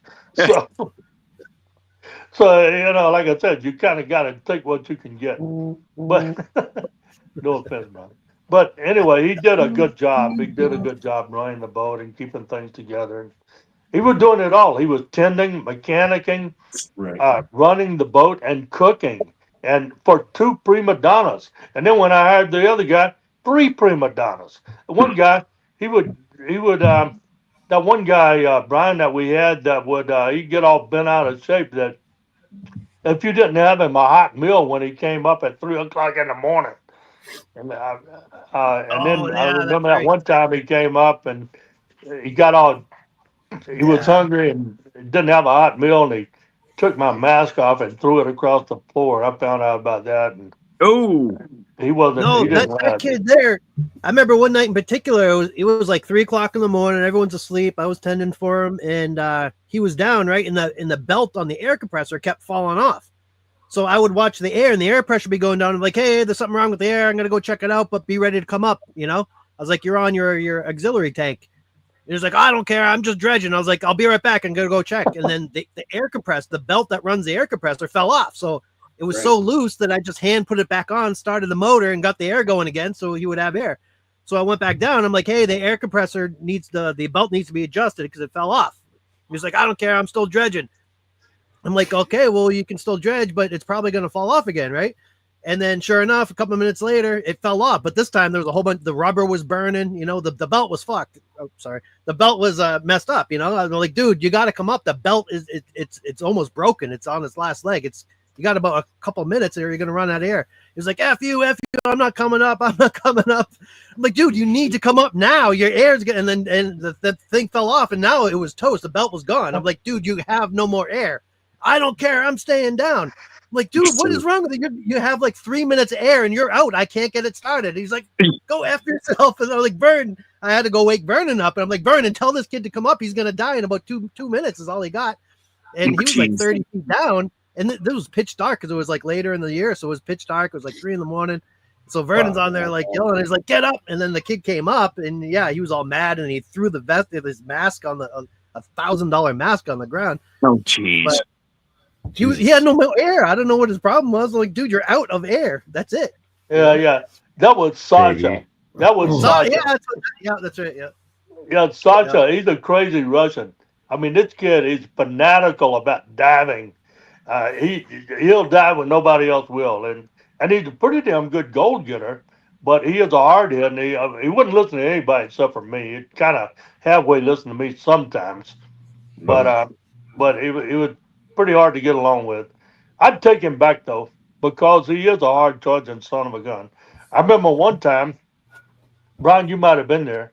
It was storming, and he wanted to come out in his skiff for a dive, and he had about a little 12-foot John boat with an outboard that hardly ran, and I mean it was literally storming. And he's telling me he's coming out. And I tried to talk him out. And once again, it was in the wee hours of the morning. And then next thing you know, I'd see this tiny little light coming towards us, inshore towards the beach. And then he cut over and came out to where we were. And I mean, the seas were as high as this boat was long. And he pulled in and jumped aboard. And, okay, I'm here. I'm ready to dive. Wow. So, crazy. I remember that night. It was so bad. that he lost his skiff. The line broke. Remember that? It was that rough. Yeah. Well, I remember when he lost my rubber boat. Oh, maybe Remember he that's lost what it my was. rubber boat because he didn't tie it up right. And then, Oh, okay. I thought it was later that on, night. I looked out the window of my apartment a few days later, and I looked down at the beach. And I said, "Damn, that looks like my rubber boat, little dinghy, about a 12-foot dinghy." And then I saw on Nome Announce somebody had written on Nome Announce a local ragtag online newspaper thing. Somebody said, I found this rubber boat out by Sledge Island, which was 27 miles from Nome, and I parked it down at Belmont Beach. I looked out the window. Yep, that's my boat. So, yeah. I got to say, I kind of like Sasha, but he was hard to get along with. And Yeah. He was a good dredger. He was a little hard at it. Yeah. yeah. So speaking of competitive, Special kind of nut. He's living over in Yeah. Moldova now. But But those he told Russians me are all last like that. winter he was going.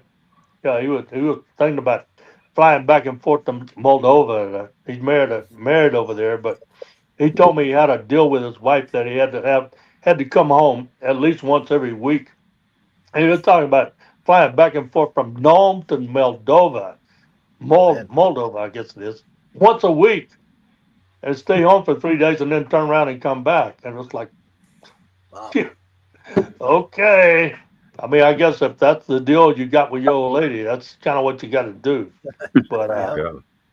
that ain't how I operate. Let me tell you. So out of all the crews that are there, are you all pretty competitive? And which crew would you say you respect the most versus despise the most? No, we're not. I don't give a shit what they're doing. It never crossed my mind. I don't care what they're doing. Let them have at it. It's like, all I care about is what we're doing. And Yeah. then as far as like, of all the ones I respect the most, I'd say probably Joe. Um, and then Kevin Briggs, and both those guys are dredging on my claim or my lease. And then and then some of the guys who have worked with me as individuals, I still got some good feelings towards several of them. I mean, I've had Kevin Dayton working with me for years now, and this guy weighed 120 pounds, soaking wet, but he's tough as nails, and he's got a lot of peculiarities, and he's really good at some things and not worth a damn at other things. But I love him like a brother. And then the Garys, old Gary and new Gary, Simpson and Panos, I'd still hold them in high regard, and I know they can dredge, but they got some other issues going on. But if I had them up there without their issues, that would be a dream team for me. And then Brad, like I said, I always liked Brad. It's just I couldn't get him to stay under the water for very long. That's because of Naomi. He was always thinking about Naomi. Yeah, all they wanted to do is get back ashore and go have a couple of drinks and hang out with their girlfriends. And then when it came time to go back out, I'd have to chase them down. A couple of times I left Brad ashore, and then somehow or another he caught a ride on somebody's skiff. And next thing he appeared out there at the dredge site, and then just pretended like he'd been there the whole time. And I said, okay, well, he's back, but it makes it difficult when you got to track them down when it's time to go back out there. And it's the first opportunity they want to go back to town for obvious reasons, but they'll conjure up other excuses. The weather's going to be bad. We got to go. No, what you want to do is you want to go and play patty cake with your girlfriend or have a drink. Hey, I got a question for you. So, can anyone just come up and ask to dredge on 56, or like how would you go about that? Would you let anyone, or do you have to, do you have to know the person? Like, how do you trust someone that's gonna pay you royalties? Or Well, I mean, trust is a big part, and I don't want a bunch of people on that claim. I got about as many as I need. I've got this year. I'm letting a couple more people on there, but I don't want to have too many people on that claim because I mean it's 375 acres, but not all of it has good gold. There's gold all through it, but some areas are better than others. And I don't want a bunch of people out there pock marking it, checkerboarding it, bouncing all over the place, and me not being able to track what's been dredged and what hasn't been dredged. If I got 4 or 5 good dredgers that I trust, that's enough. I could, given that, I mean, I've been saying all along, if I was really smart, and that's a big if, I would probably just kick back in the tall weeds and collect my royalties and never put my hand on another tool and never set foot on another dredge. So, but I haven't gotten, as I age and mature, uh, maybe I'll get a little smarter. And one of these days, I'll say I'm done with all this. I'll just, like I said, sit back and collect my royalties. That's my retirement plan. Okay, But with I'm still having fun. I mean, all that said, I'm still part of this is the challenge of building the right kind of equipment and Right. seeing it through until the point where it works. I think that's the main reason why I'm still doing this is the challenge, because I'm telling you, it's not fun. There's a lot of times when it is absolutely not fun. I'm not doing it for the fun of it. I don't give a damn about having fun. I had fun. I know about fun. I'm done with fun. I don't care about that. I want some gold. I want Yeah. money. Yeah. Gold's always nice. So So what was the Especially best year? So what was the best year you've had, and how much gold did you do? well, that one year when we did 186 ounces in the wintertime and then did another exact same number, 186 ounces in the Wow. summertime. And that was the year that Crazy Jason was with me. I had some really good divers. My daughter Elaine was up there with me that year. And it was a ragtag operation because I let Jason put it together. And Jesus Christ, what a he's not what you call a real ace mechanic. I mean, one day I was touched the air hose there by the air compressor, and it just came off in my hand. He had like one rusted out damn hose clamp on the air that was going down to the diver. I was like, damn, you can't do it this way. You gotta, you know. But it was a real ragtag operation, but everybody survived, and we got some good gold that year. Good gold. Yeah, 2 summers ago when I was there, it was only 2 months, and we did what 140, 100, like 100, right around 140 in just 2 months. Yeah, I mean, and that was with not everything firing on all cylinders. We got a late start. But that's because you One got thing or that was the another. first. I mean, I think with that dredge right now, we easily have the potential to do 500 ounces with the gold chip. 500 ounces if we get in early, and we got a crew that'll get after it and put in the bottom time. Really, truly, it has 1,000 ounce potential because we can Yep. go out there and stay, wake up and hit it when the hitting's good, get it when the getting's good. Usually it'll lay down in the wee hours of the morning, which is when nobody wants to dredge. Then it'll kick up in the afternoons, but we can, when it kicks up, go to bed and wait until, the weather gets better. Well, There's ways of doing it. the key was that nitrox machine and going 40 feet. There's a lot of gold for that 40 feet mark. Yeah, it's been untouched. Nobody has been out in that zone. From 30 to 40 feet, it's untouched. Nobody, really, literally, nobody's been out there. And No. some, shallow water, and that's where it's going more and more. Even down Tom Cod, they're out there on the southern line of Tom Cod, right where it goes into Roger Made's claims. That's where they're getting a good gold, but it's deep, and nobody else has nitrox except for me and Larry bought nitrox last year, Larry St. Clair, and then I heard that Joe Fullwood is buying nitrox this year. And before it's over with, I think a lot of people will be buying nitrox machines, For sure. and that's one of the innovations. We're the innovators. I mean, there's a lot of stuff that we come up with on my rig that it's kind of like nobody else has done. We got a system of clearing the jams where we run the pressure from the pump out of bleeder valve into a what we call a dump line and kill the pressure in the jet, and then we can actually back flush the jet and pressurize the suction line and blow the clogs out.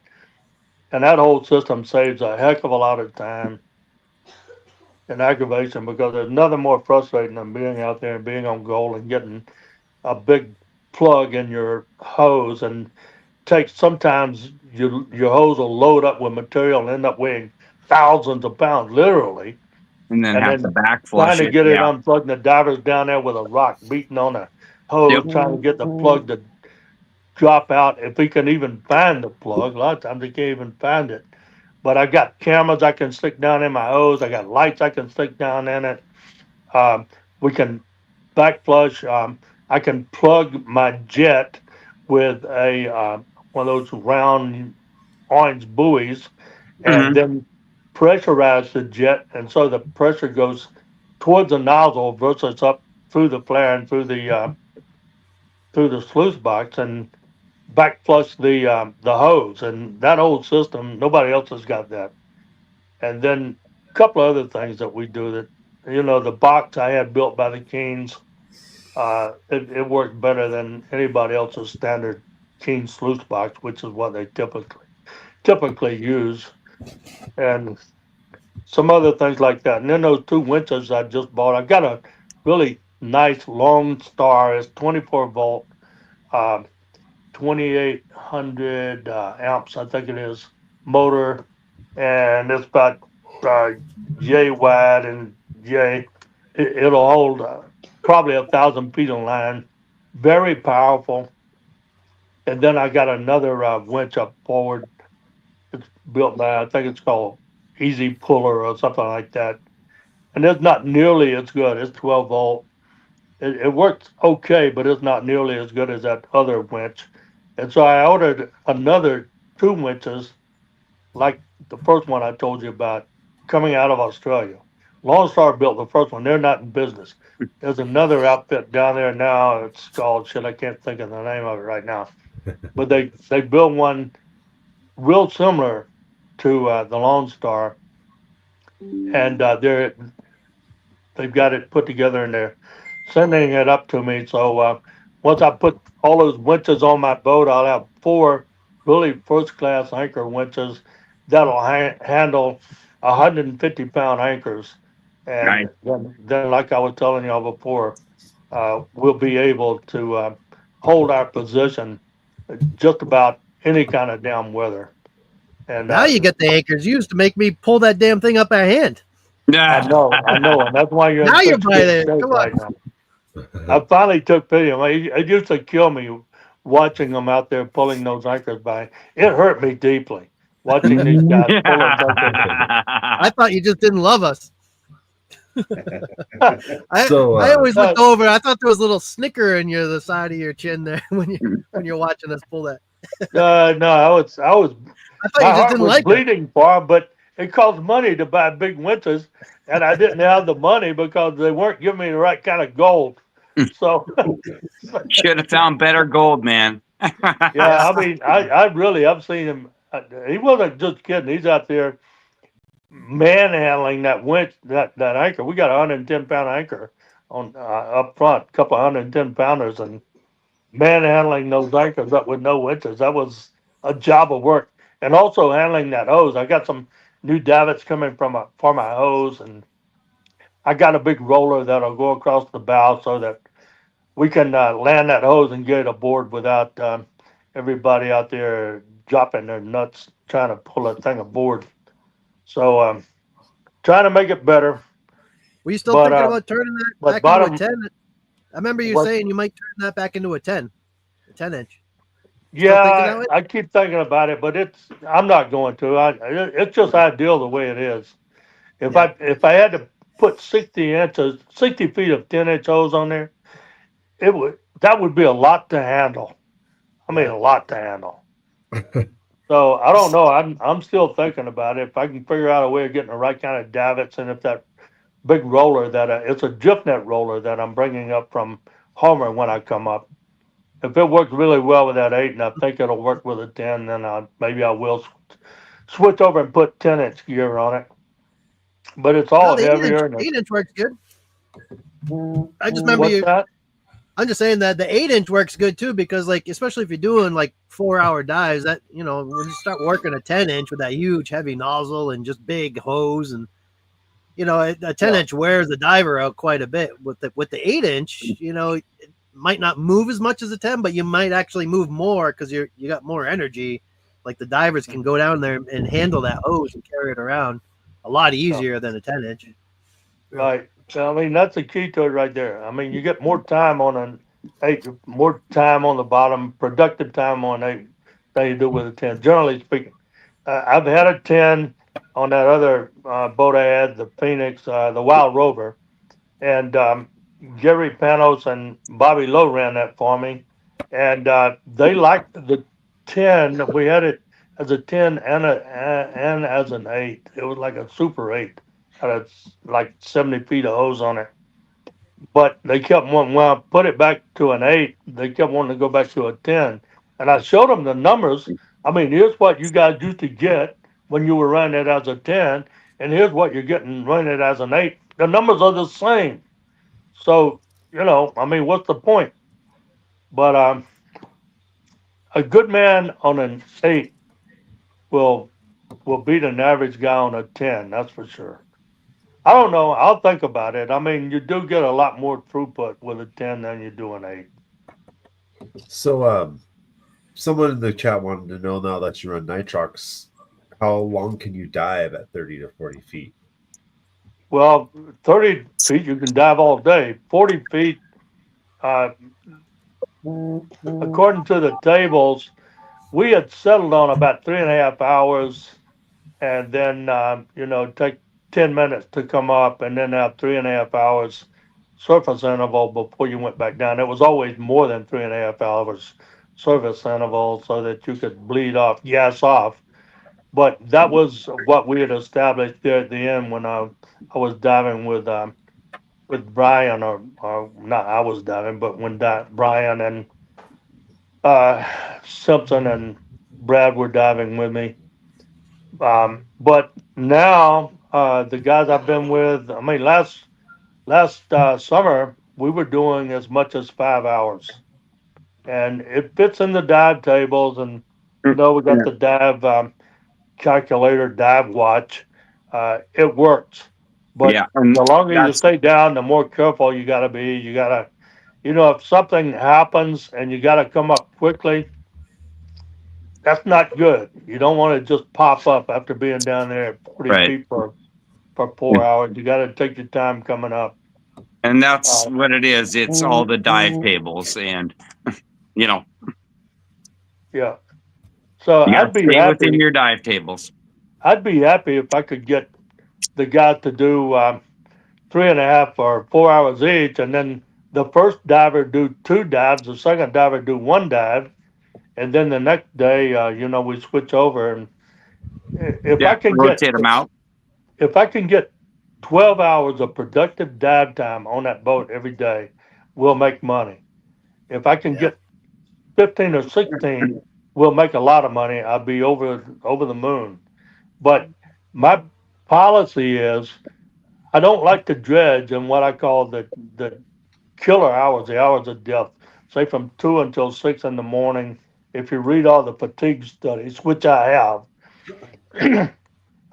that's when everything bad happens. Chernobyl, 3 Mile Island, goddamn Exxon Valdez, anything bad that's ever happened during those times. It's people are out of sync with their circadian rhythms. Their sleep cycles are all out of whack. They're not alert. Just bad things happen. So my policy is to shut down during that time of day. If I could shut down at 2 and start at 8, that would be great.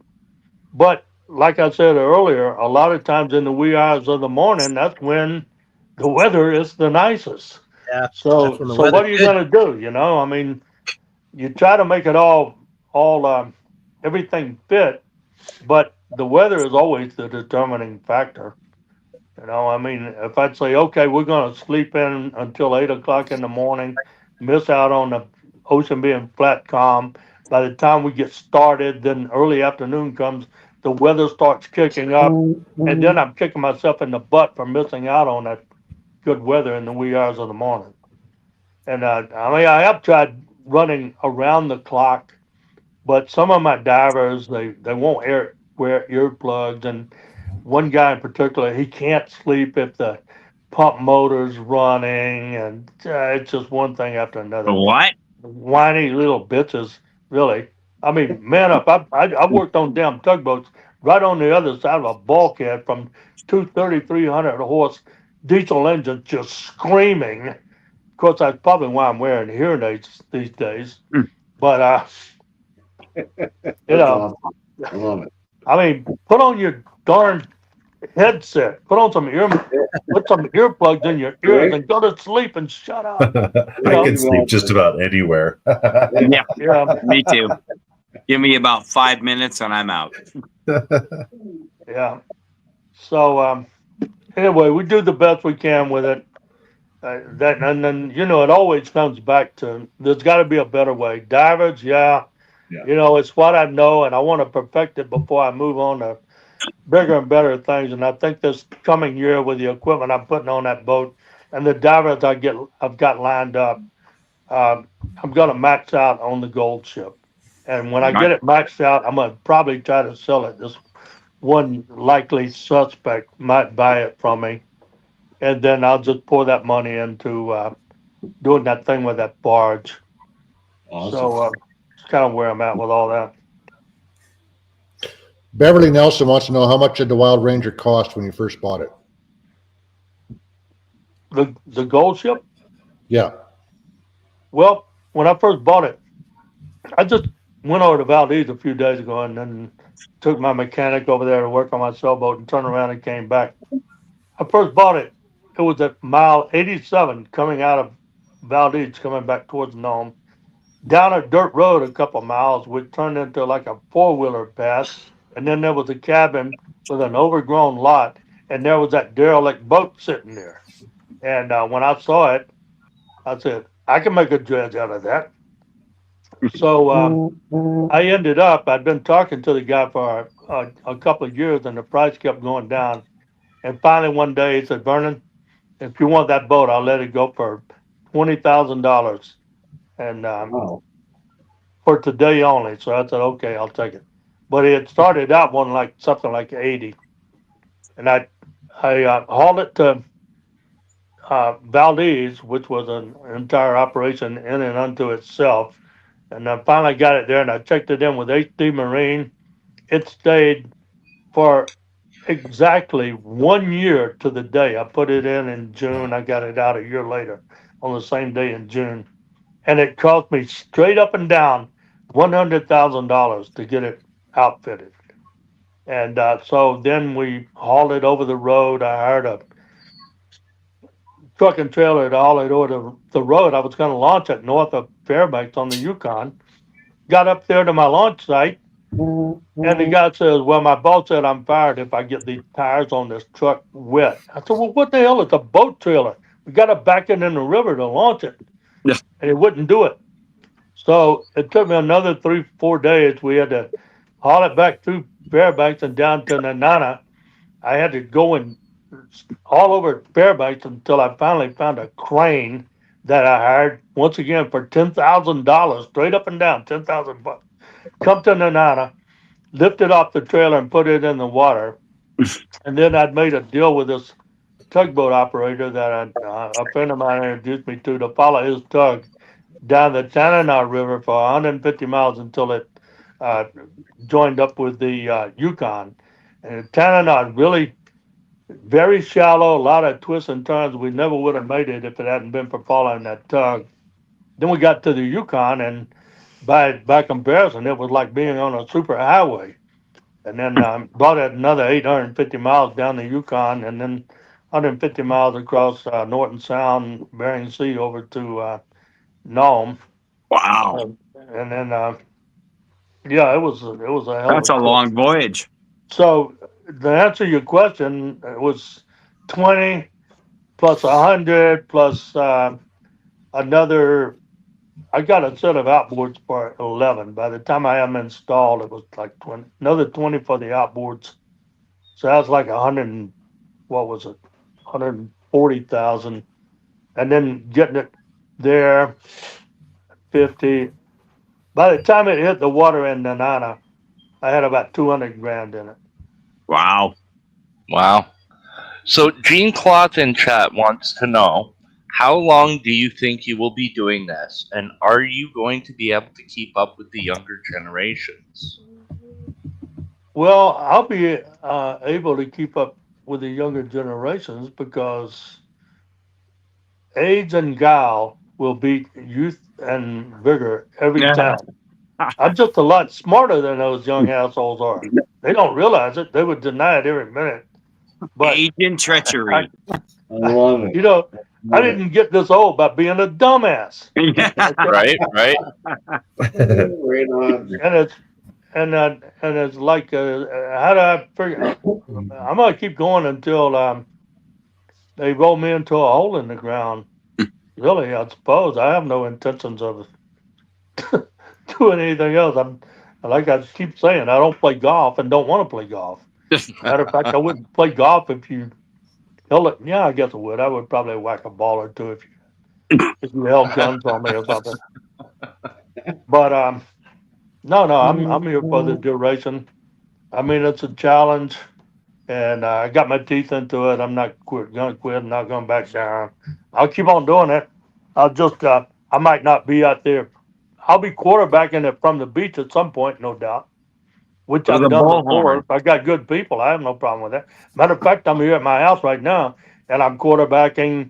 I got my mechanic working on my sailboat in Valdez, and right before that, he was up on Nome working on the dredge for this coming season. There's bad weather up there, so I pulled him out, got him working on the sailboat. I got a 48-foot sailboat over in Valdez, and that's a whole nother story I'll tell you about some other time.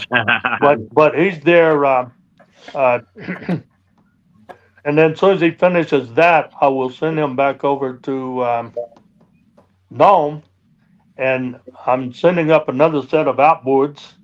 One of my outboards crapped out on me at the end of last season, so I'm replacing them.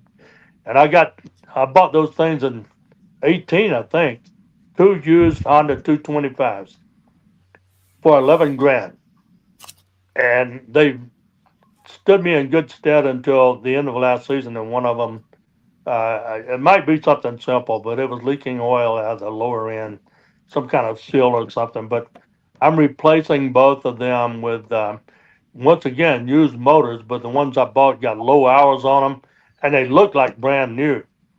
But and if I can get a few years out of them, I'm happy. One of these days, maybe I'll buy new motors. But a new set of Honda 225 is going to cost you about 50 grand, I think. Yeah, to get them shipped Yeah. up there. Yeah, it's So, shipping kills Yeah, you. But these two motors I just bought, I mean, I got a deal on this guy. He's like a multi-millionaire, lives down the road from me. Ended up being a pretty good guy. I mean, he's a very adventurous type individual. He's got a Honda. I mean, he's got a Tesla Cybertruck and one of those Tesla 1,000 horsepower sedans sitting in his aircraft hangar. And Wow. two, he got a Piper. He got a Super Cub that looks like brand new. That thing is beautiful, first class paint job. A Super Cub, and then he's got another one sitting there right next to it that looks almost identical, called a Carbon Cub that he built from a kit. Kit cost him $285,000. He put this thing together, and what two beautiful aircrafts, and these two Teslas, and all kinds of damn equipment, trucks and snow blowers and all this stuff parked in his yard, which is all covered with his lot there by his aircraft hangar and his shop. All asphalt, no mud, no snow and crap. I don't know. Well, I mean, and the guy told me he retired at 37. Okay, and now he's Wow. 50, and he just got back. Well, he's flying back out of Seattle today, he went down to do a 9-day course in skydiving. And so he hunts and fishes and goes all over the place. And he had two outboards. One of them had an oil leak in the lower end, and the Honda place told him it'd take about a day's labor to fix it. He said, "Well, give me those two over there." So he just bought two new ones.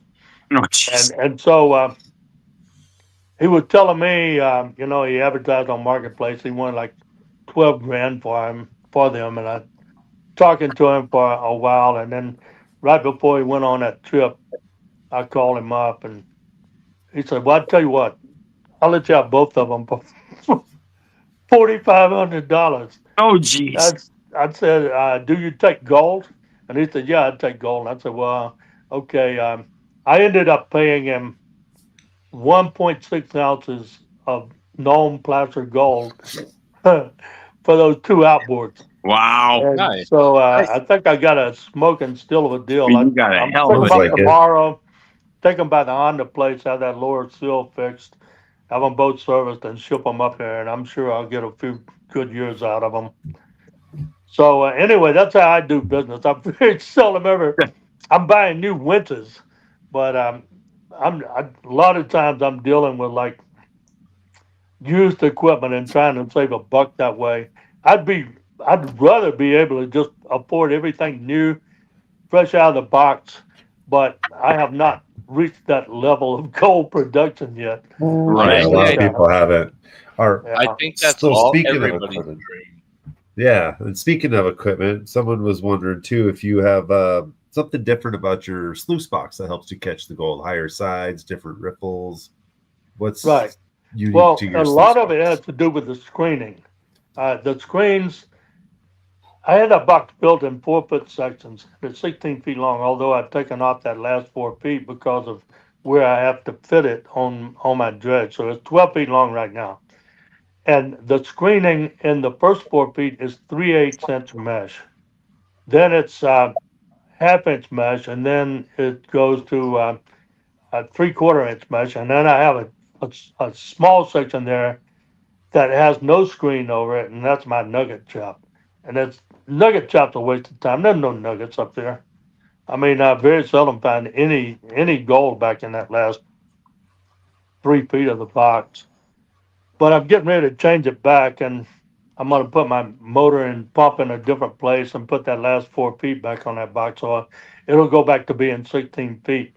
And the other part of it is the screens. Okay, when the material falls down through that 3/8 inch screen, the flow is reduced by about 60%. It gives the gold and the material and the water time to spit out, settle down, and for the gold to drop out of it. And then the next section, the mesh is a little bit bigger, and so when the material drops down and the water drops down through that mesh, it's only slowed down by like something like 40%, whatever, significantly less. The Keene brothers know what those numbers are. And then that last section, by the time it drops down through that bigger mesh screen, it doesn't really slow the flow down very much at all. But the way I've got it staged is it comes in, the gold drops down, the fine stuff drops through that mesh, it settles out. And then right there at the end of that first 4 foot section, there's a drop down. And that drop down, my box becomes two stage. I got a lower course, and then there's a tray about 2 inches above that lower course where there's another set of miners mods, and um, I use a lot of expanded metal versus ripples.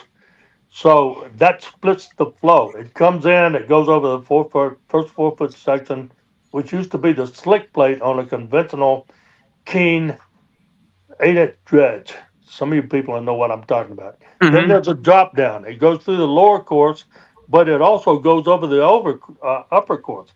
If you've got that tray that upper course sits on, positioned properly, half the water will go under and half the water will go over, which effectively doubles the width of your box instead of 36.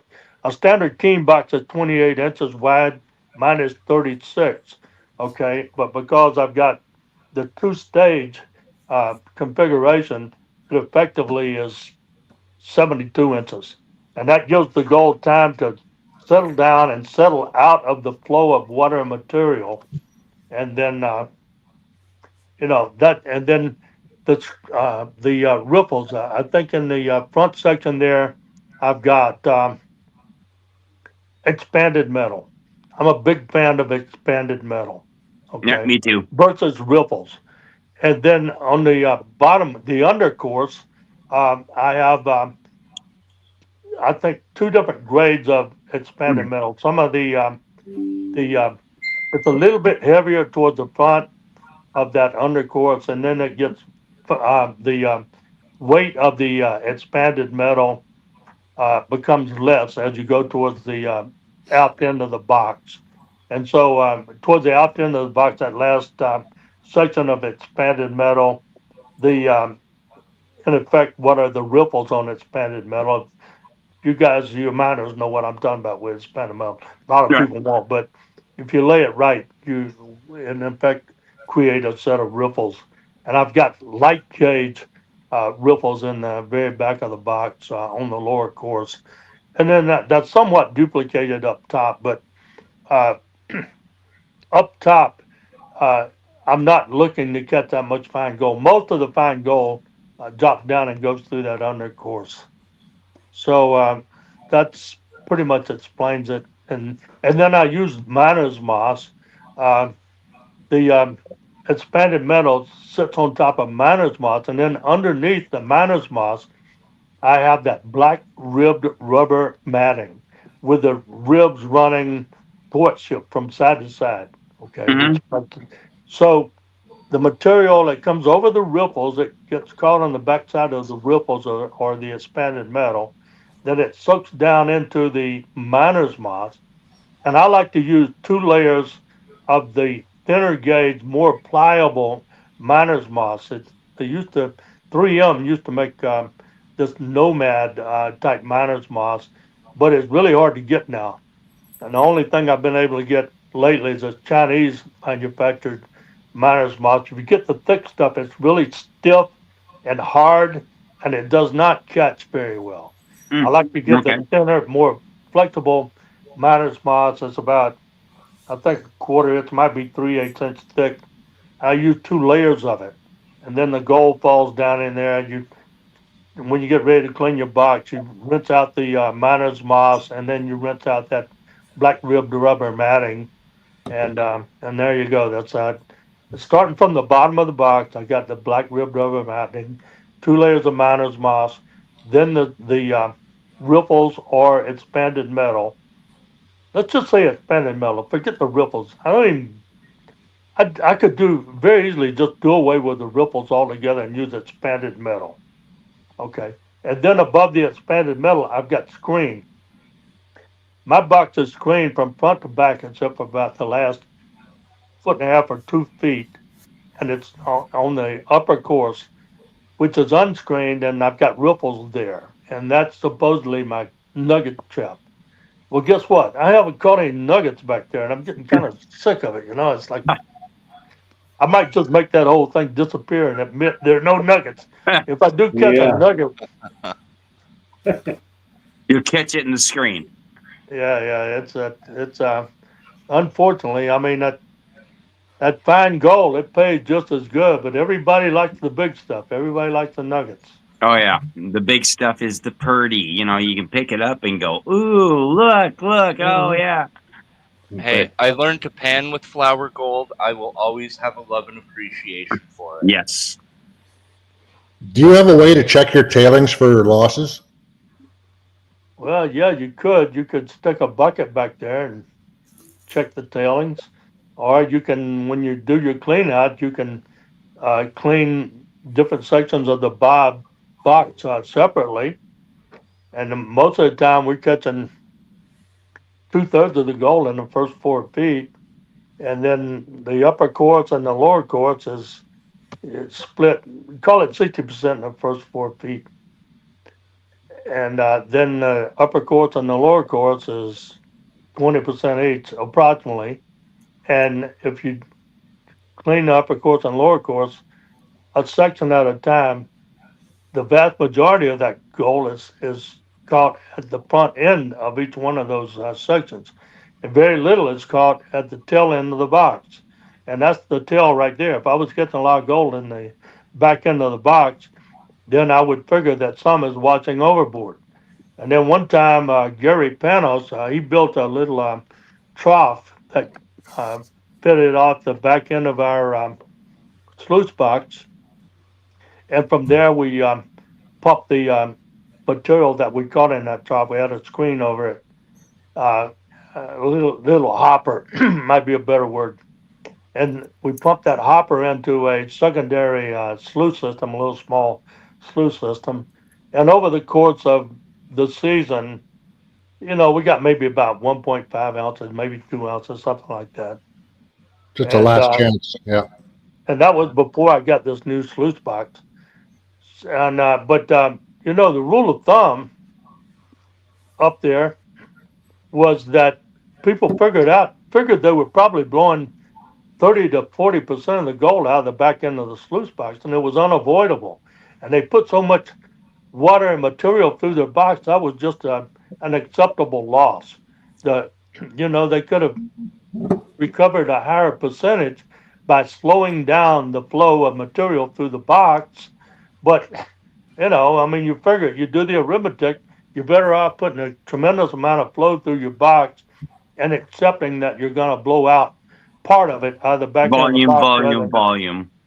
Yeah, and then, the other thing is you could go with a wider box, a longer box, but the way those dredges are configured up there, most of those dredges are a hazard to navigation.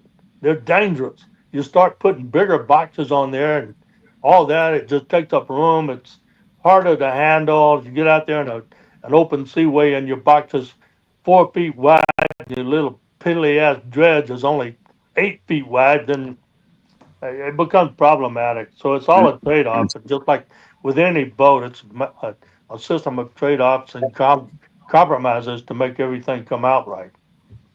So we got a bit of a left field question for you from Justin in chat. You've been in Alaska for a long time. Have you ever seen something in the skies you can't explain? Like UFO type stuff? I assume that's what he's meaning. Yeah. No. I've been going to sea since 1966. I have spent, if you boil it down, I have literally spent years of my life on lookout, okay, on watch. Before I got a license, I served as ordinary seaman for a little while and then AB for some years. And then as third mate, second mate, chief mate, and master.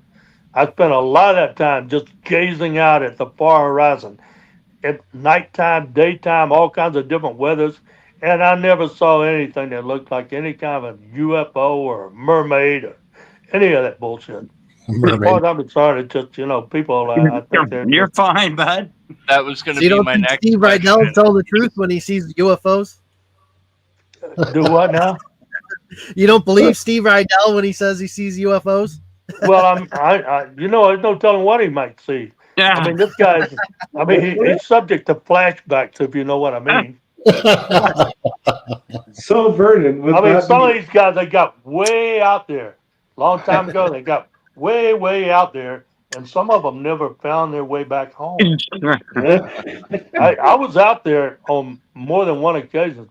Matter of fact, I lived out there, way out there in the ether for quite a long time, but I think I've kind of found my way back. I was just in San Francisco a couple of weeks ago. I went down to Burbank to do some TV stuff, and my daughter Yvonne came over and joined me, and we drove around and come up the Coast Highway and went to San Francisco, and I was driving around Haight-Ashbury and pointing out some of the old spots where I used to hang out in 66 and 67, 68, 69, in that era. I went there first in 66, okay? And there was still a few scraggly ass, ugly looking, tattooed, scabrous, hippie type individuals hanging around there, and I'm yelling at them, "Get your ass up and get a job!" And Vaughn saying, "Dad, you can't talk to those people." Yeah, I can. But those sorry ass individuals, they need to get up and get after it, So, yeah, I was out there in the '60s, boys. Here's a question Gold Eagle has, and I'm a big fan of and do. You ever considered like silicone sluices or silicone mats for your sluices? Silicone mats for my sluices. I don't know, but it sounds pretty sexy. Here. We will No, make- I make silicone mats for sluice boxes, and the theory in and the not the theory, but the science is gold is hydrophobic and silicone is hydrophobic. So when you bounce the both together, they stick. You know, that might be something really good for a small cleanup sluice, and I would definitely think that would probably work. I did use some of that big, what's the name of that damn matting that we use again, bro? I never can remember. Dream mat. Go Dream what is mat? it? Dream Dream mat. mat. Yeah. This The is guy a that different. did the dream mat, he came up and he gave me some of that dream mat that was 3 feet wide, and it's got the big openings in it, the Yeah. vortex opening. I put that in my box in the last 4 feet of my lower box, and when we cleaned that box, there was nothing in it. There was no sand, there was no dirt, there was no gold, there was nothing. And I'm not saying it doesn't work, but I think you're going to have a controlled rate of flow for it to work. That big dream mat did not work for us at all in our sluice box. The smaller dream mat works great in the Is there gold any- cube, and I've actually thought about using some of the smaller dream mat up in the front of my box. Is there as any an way you experiment. could like make me big for a second if I can show him? Okay, this is my quote grizzly bar mat because it's got highs and lows and it ramps up and then high low V's Uh-huh. and they're like you pull as hard as you can on a dream mat and it's gonna rip. And these are, let's say, pliable and everything. A lot of us run these silicone mats, and if you might be interested in maybe let's say sample, I can send it up to you. Yeah, absolutely. I'll try anything. And, so what size would you recommend, like putting it in the front end of my sluice box or the back end, or? The whole, probably the front, because it hits and it sticks. We even went and we got like a little, when me and Travis and Nick were out on our club claim, I had a little picker in my sluice, and it was like, okay, I'm gonna do a test, and I just left it there, and we went to lunch, which is 5 minutes away. We ate lunch, we came back, and that little piece of gold had never moved with it just running in the creek Mhm. with So with nothing else in it. He runs expanded mesh on his, and he catches more tailings than I do. I don't run expanded mesh on my silicone at all. I don't lose a speck of gold, but I catch it all in the top 4 inches of my sluice box. We all run silicone. It's an amazing, I'm willing to, send you a bit and, try it. And I'll make a little cleanup mat. You got a little cleanup sluice, Mhm. Yeah. like 4 Yeah. inches wide, 3 inches wide. Yeah, I got one of those Kane super concentrator sluice boxes that runs between 2 5-gallon buckets with a pipe between the two. I think it's 4 inches or maybe 5 inches. What do you think it is, Brian? Yeah, I think it was 4. Yeah, you're right. It's either 4 or 5. I don't remember. But it's it's a Keen. I think they call it the Keen Miracle Sluice. But yeah, Okay. it's the one. I'll look and I can. I'll just. Can someone type my phone number in the group chat, and then he can text me, Okay. and I'll send it up, and you know what? Test it, and if you don't like it, Oh well. Well, I'll test it, and if I do like it, I'll blast it all over Discovery Channel. And if I don't like it, I'll keep my mouth shut. nope, that's There you go. fine. There you go. Very odd. Well, I tell you what I did a long time ago. I used some King Miracle mat in the front end of my box. I think it was the first winter I went out. Must have been about 2013. I had a section of Miracle mat up there, and we were catching most of our gold in that Miracle mat. It was great. It really worked well. But my divers were bitching about it. They're saying you're catching all the gold here in the front of the box. Yeah, well, that's the point. You got the gold. Exactly. That's what you want it. I don't want it migrating anywhere. Yeah. So anyway, I've been meaning for years to put some Miracle mat at the front of the box, and I haven't gotten around to it yet. But what you're talking about here, that sounds very good also. But I'll tell you the dimensions of the front of my box is 3 feet by 4 feet. So I mean, there you go. Those are. I'm not saying I'd need a sheet that big, but that's what you'd be working with. I mean, what Okay, I'd well, I was just, for like maybe just, testing with your, a cleanup sluice and see how you like it. Okay. Yeah. So Beverly Nelson is also asking, do you remember chasing the muskox with Brian? Yeah, that caused some problems. I mean, there's one guy up there, he posted some stuff about I was in violation of fishing game for harassing this muskox. Well, the muskox was running down the damn road. I mean, he seemed quite happy running down the road. And then, he got the entire state of Alaska. He could have peeled off right, left, or whatever. Yeah. But he decided he just wants to run down the damn road. Down the middle of the road. Yep. And then, yeah, I remember that. But here, and the same guy that was bitching about me harassing the muskox, not too long after that, he was bragging about killing a friggin' muskox. I mean, what's a muskox? He want to get harassed or he wants to get killed, So, I mean, if I was a muskox, yeah, harass me all day long, but don't put me on the dinner table.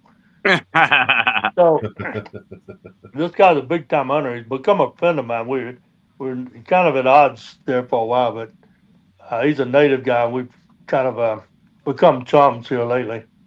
And I don't like it. I'm against messing with wildlife.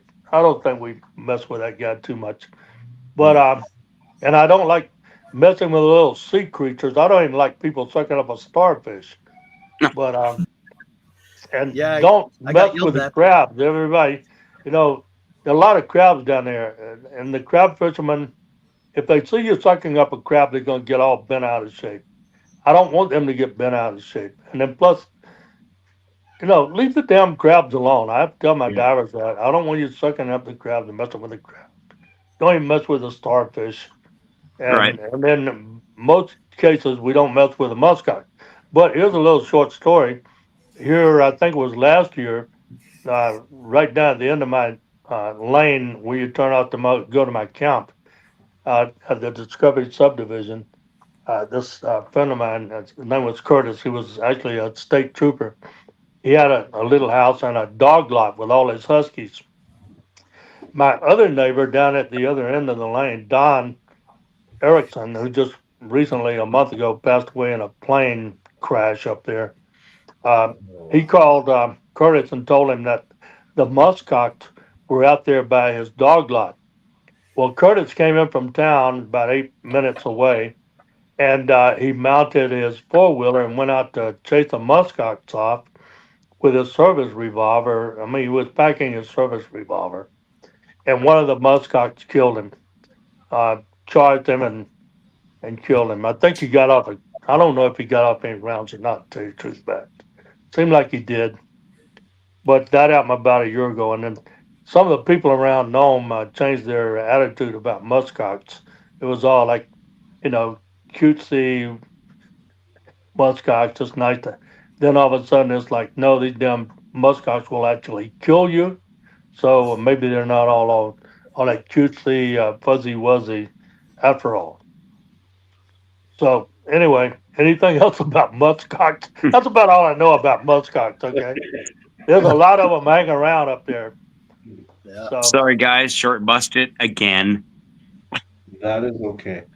Well, we've been live for 2 hours and 45 minutes. I don't think we want to take up any more of Vernon's time. Vernon, thank you very much. Yes, thank Coming you up. very Thank much, you. man. yeah, you guys are going away after all the time it took us to get started. I'm just getting warmed up. getting warmed up. We have I- after-hour party. Yeah, you guys y'all are probably gonna go have a party. So that's good. That's good. I enjoyed it. And I got one more question. What's the biggest boat you've ever piloted? Ooh. the biggest boat I ever piloted was the largest movable man-made object ever created.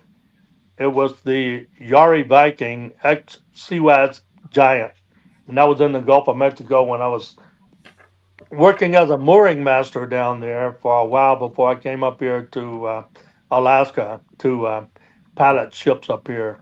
I wanted to make sure that piloting ships, handling ships didn't scare the bejesus out of me. And we used to come in from Panama and lighter up part of our load. I was on 896-foot long tanker called the Overseas Chicago. And then later, another one about the same size, the Overseas Boston. But the mooring masters, I saw the work they were doing. I said, shit, I can do better than that. So one time when I was on vacation, I was still chief mate on the Chicago at the time. I got in touch with a lightering outfit there, Yari actually, and they sent me out and trained me as a mooring master. And then after a while, I started mooring ships. That you put two big ships together, even the service ship, the ship to be lightered, the big ship, the mothership. Those ships were in the neighborhood of 12 to 1,400 feet long. They draw Wow. about 90 feet of draught, and they'd carry, like the Yari Viking was right around 5 million barrels of oil, Damn. crude oil, coming from the Persian Gulf at the time. Gee. And then there were a lot of other ships that were similar in size to that I was piloting and working as a mooring master and lightering master in the Gulf of Mexico before I came up here. I got with Southwest Pilots, and up here we bring the tankers into Valdez, and a lot of those ships are in the 1,000-foot range, and just huge ships, some of the biggest, but not as big as the Seawass Giant. Then we do the big cruise ships in the summertime, and some of those things are in the 1,000, 1,100-foot range. Carry Is that 5, the 6, Yari 7,000 Viking that people. you So see that? Damn, that yeah, must I've have done been- some big ships. That must have been exciting driving one of those things. No. So y'all still there? You don't want to mess up. Yeah. Oh, yeah, You don't want we to are. mess up one of those. Run aground. Yeah. I reckon not. They don't turn on a Unless Unless dime. Huh? somebody says something, I'm gonna Did we lose you, I'm gonna Vernon? figure you guys cut out on me, and I'm gonna sign off. No, Oh. we're still here. No, we're Still here. Oh yeah, they were just showing a Brian, photo you of the still boat. there? Yeah, yeah. Yeah, we're Uh-oh. here. Yeah, we're all Yeah, here. we're here. Did we lose you? Oh, we All might have right, I lost don't you. know what happened, but I lost my volume. Uh oh. Uh-oh. Bum, bum, bum. Way to go. You're What You're happened? doing good for a while. Well, Okay, Yeah. guys, I don't know what's going on, so I'm gonna pull the plug. I think we're done with this, and I All right. enjoyed it. Yeah. And Brian, you take care. All the rest, y'all take care. Cool. Thank and we'll you. catch you later on down the line. Thanks for coming Goodbye. on. Thank you very much. Thank you. Vernon. Well, There you go. fun stuff. That's Right on Vernon. Brian, timing. tell him thank you very much for coming up. There's Yeah, Vernon. yeah. In. Yeah, and he likes out. doing these things, so I'm sure he'll have no problem coming back on sometime. That's awesome. He was awesome. He was funny He's as hell. fun to talk to. I love, man, he's a storyteller too. Yes. Oh yeah. Like, Oh, He yeah, likes he's a stories. talker. he's a talker. Love it. Well, we got a couple announcements at the end of Yeah. this week. We've got our benefit coming up for Mary, Autism Yep. Mary. If anybody wants to donate anything, just email me. If not, come and bid on some items. We've got 30 items so far. We'll have a video coming out midweek here of all the items that are been donated and what they are. So you'll see them because there's pictures of them. Along with that, maybe we'll get Vernon and Brian back to come up with this guy Uh-oh. next week. Let Next week. ding ding. Let the fights begin. Oh yeah. I got a lot of stories with Steve, but I probably Uh-oh. can't tell them on the show. We might have a crazy after hour party. So next week, Steve Rydell from Bering Sea Gold is going to be here. You think Vernon will come up for that show? Probably not. They kind of clash. They don't really get along too well. Yeah, No, they that's do my not. opinion. That's Yeah. pretty apparent. I don't think they had to make that up for TV. Yeah. The kumbaya. Yeah. But honestly, they're like brothers. They're like brothers, but they fight. There you go. Right on, everybody. Thank you, everybody, for coming. We were bouncing between 50 and 60 people all night long. Nice. So it was awesome. Again, if Vernon is watching this, thank you very much, Vernon, for coming up. Yes. Thank you very much. Thank you, man. You were Agreed. awesome. It was a pleasure. Yeah, it really was. Thank you to my other hosts, 406 Miner, Prospector 406, my co-hosts, Reg and Prairie. Brian, it's been a pleasure. Thank you very much for being IT tonight. We love it. Everybody, have a safe week. We will see you on Friday, and that's it. Have a good week. Safe. Have a great Yep. week, everybody. See ya. Bye, everyone.